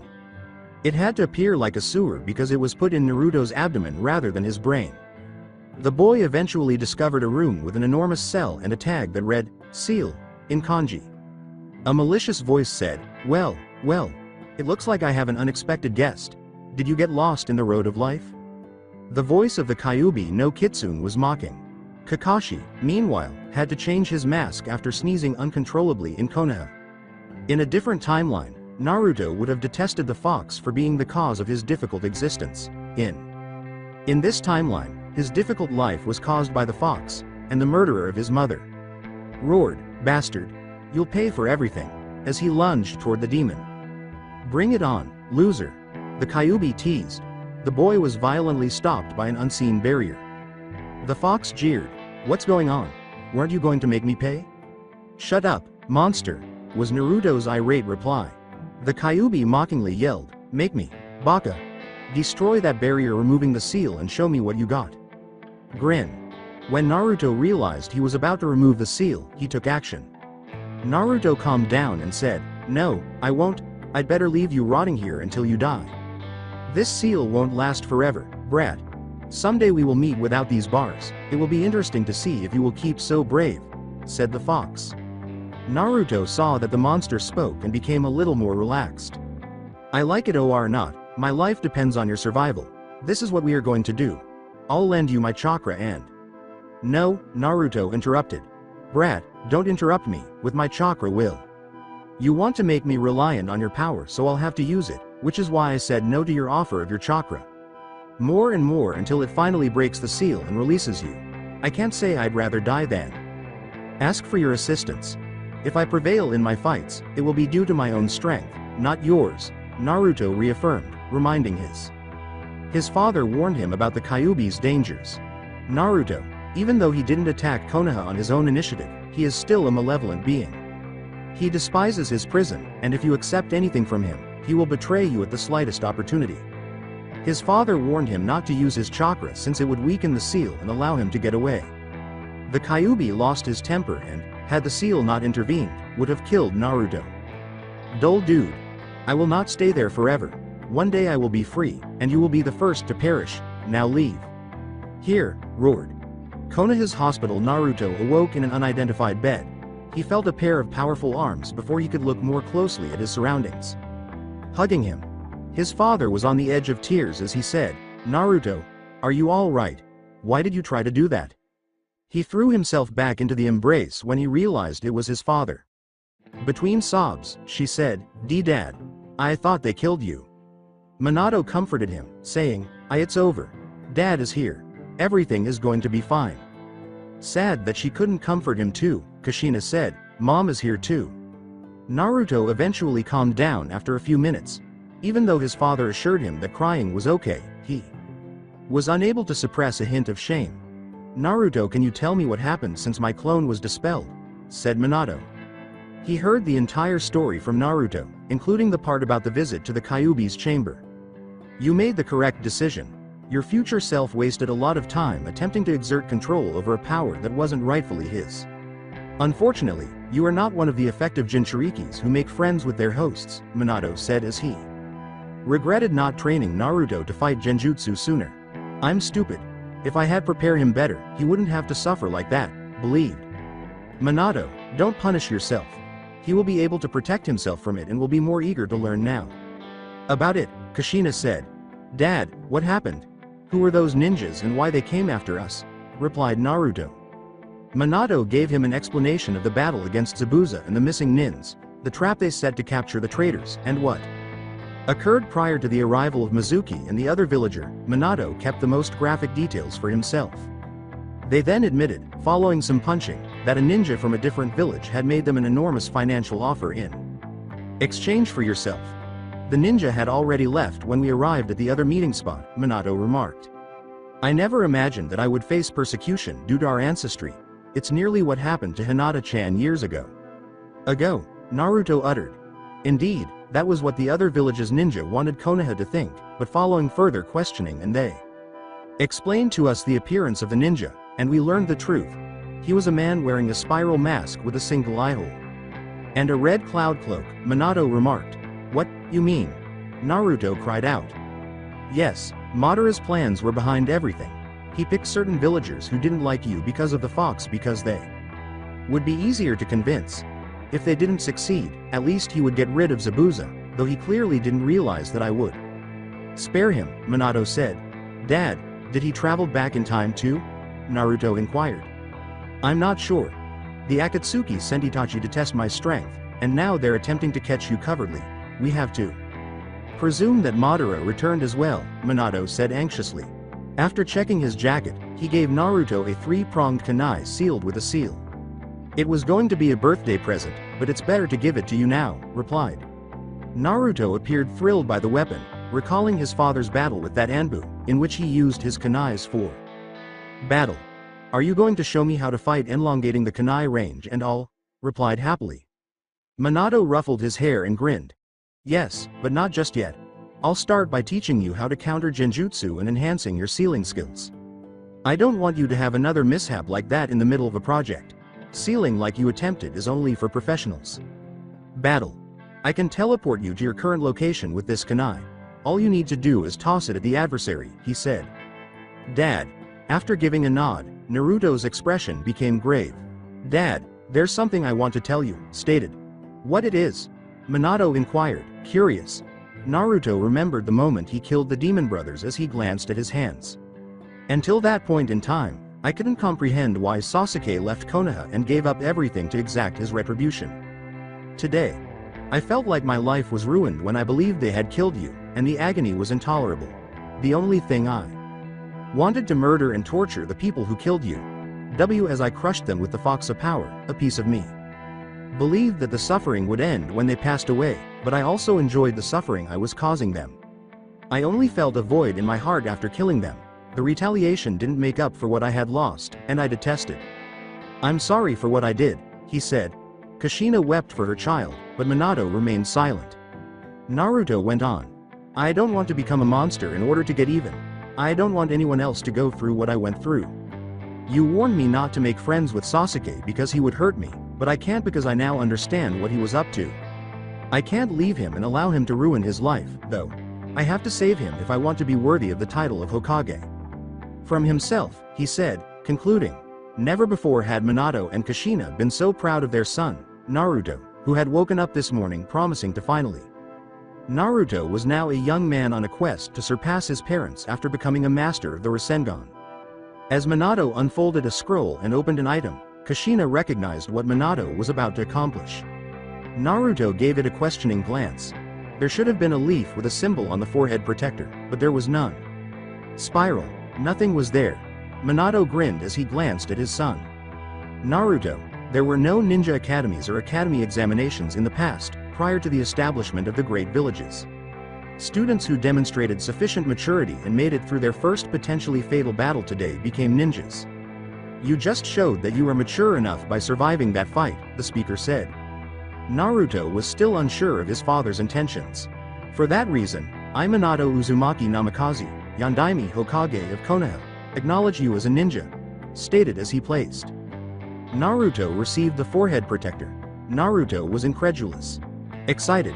This means that I'm already a ninja? In my opinion, you are a ninja, but you must complete the academy in order to be a ninja for the village, Minato said. With excitement, Naruto gave his father a hug. Thank you, Dad. You don't know what it means this for me, replied. As Minato was already aware, Kushina recalled the difficulties Naruto had to overcome in order to obtain his headband. Only wished to be present on the day of his subsequent graduation. Minato put his mask back when they heard a knock on the door. Come in, he said. Haku entered the space. Haku said, Good night, Arashi-sama. Arashi replied, Good night Haku, how was your talk with the Hokage? It was pretty fine. By the way, he asked me to tell you to go to the council chambers to talk about the incident, stated. Arashi grunted as he stood up because he didn't want to speak to them. I'll go right now. Let me introduce yourselves. Naruto, this is Haku. Haku, this is Naruto, said the boys. Greeted each other and said, You should talk while I deal with those idiots, because you'll discover that you have a lot of things in common, he said as he walked out. When we will come back, I bet that they will be already friends, Kushina replied. As he watched Arashi leave, he remarked, Your father really loves you. You are very lucky. The perplexed blonde questioned, What do you mean? All fathers love their sons, don't they? Then Haku shared his heartbreaking tale with him. Council chambers, these emergency meetings were more frequent than he would have liked after he took the Hokage, Hiruzen Sarutobi side. Hat once more.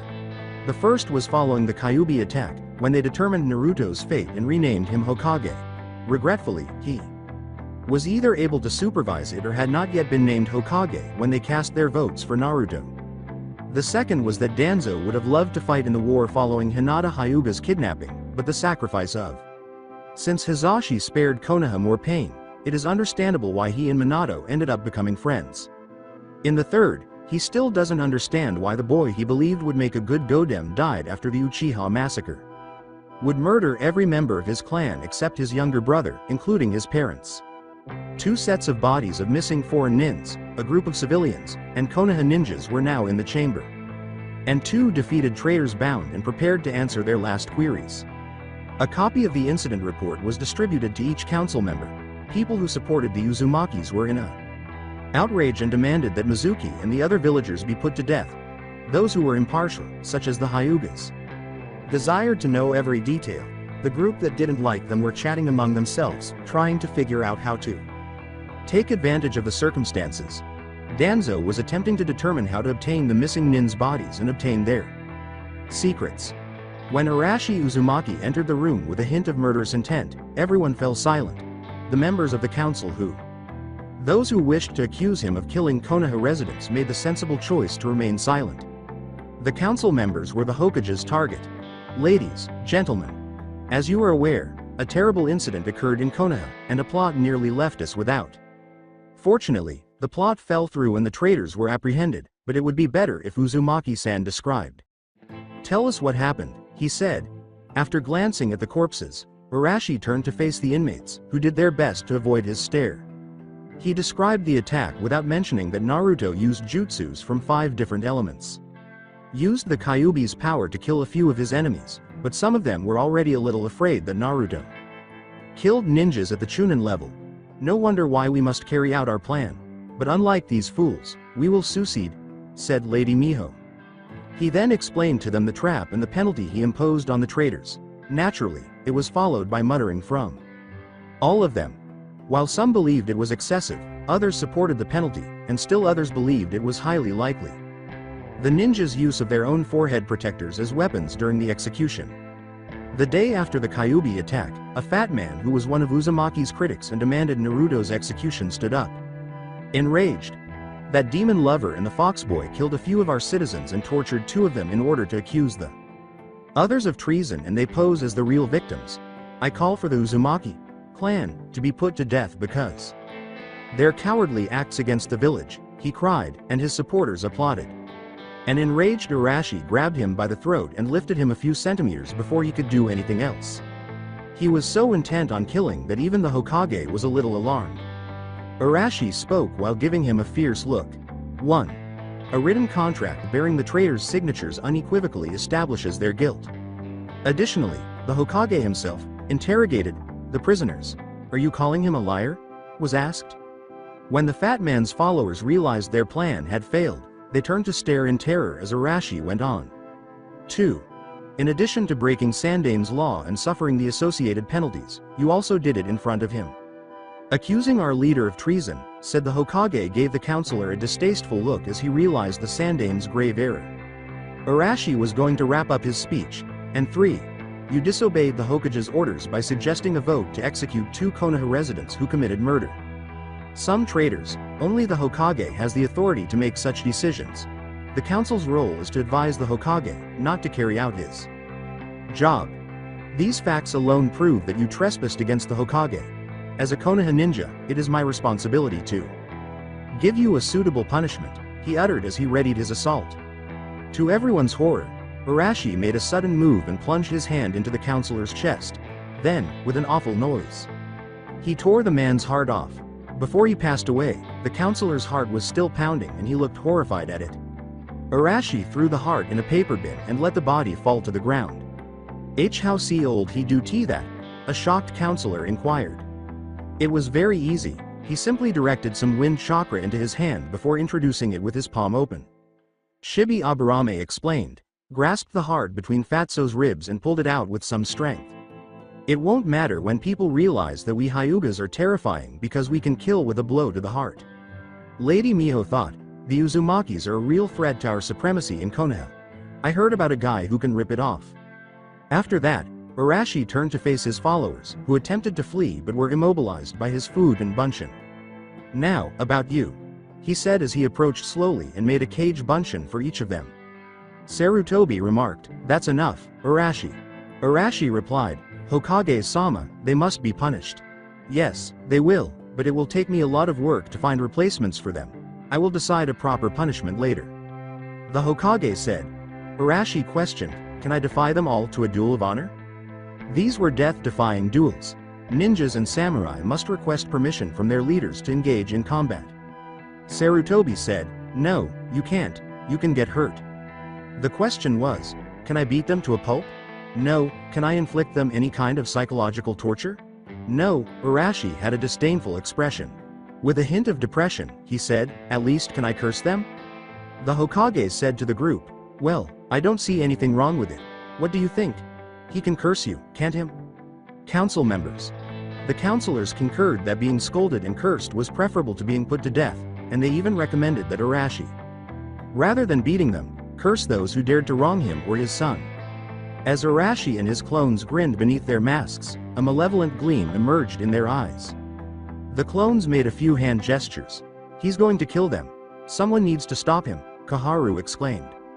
The Hokage retorted, "No, he is just cursing them." The clones of Arashi screamed, "Fuin Jutsu! Disgrace curse!" as they put their palms to the councilors' foreheads. Then ominous seals appeared in those foreheads. Arashi looked at his victims and remarked, "I don't know about yours, but my curses really worked. This is the disgrace. The good thing about curse is that it won't harm you, but the bad thing is that it will have an impact on everyone around you."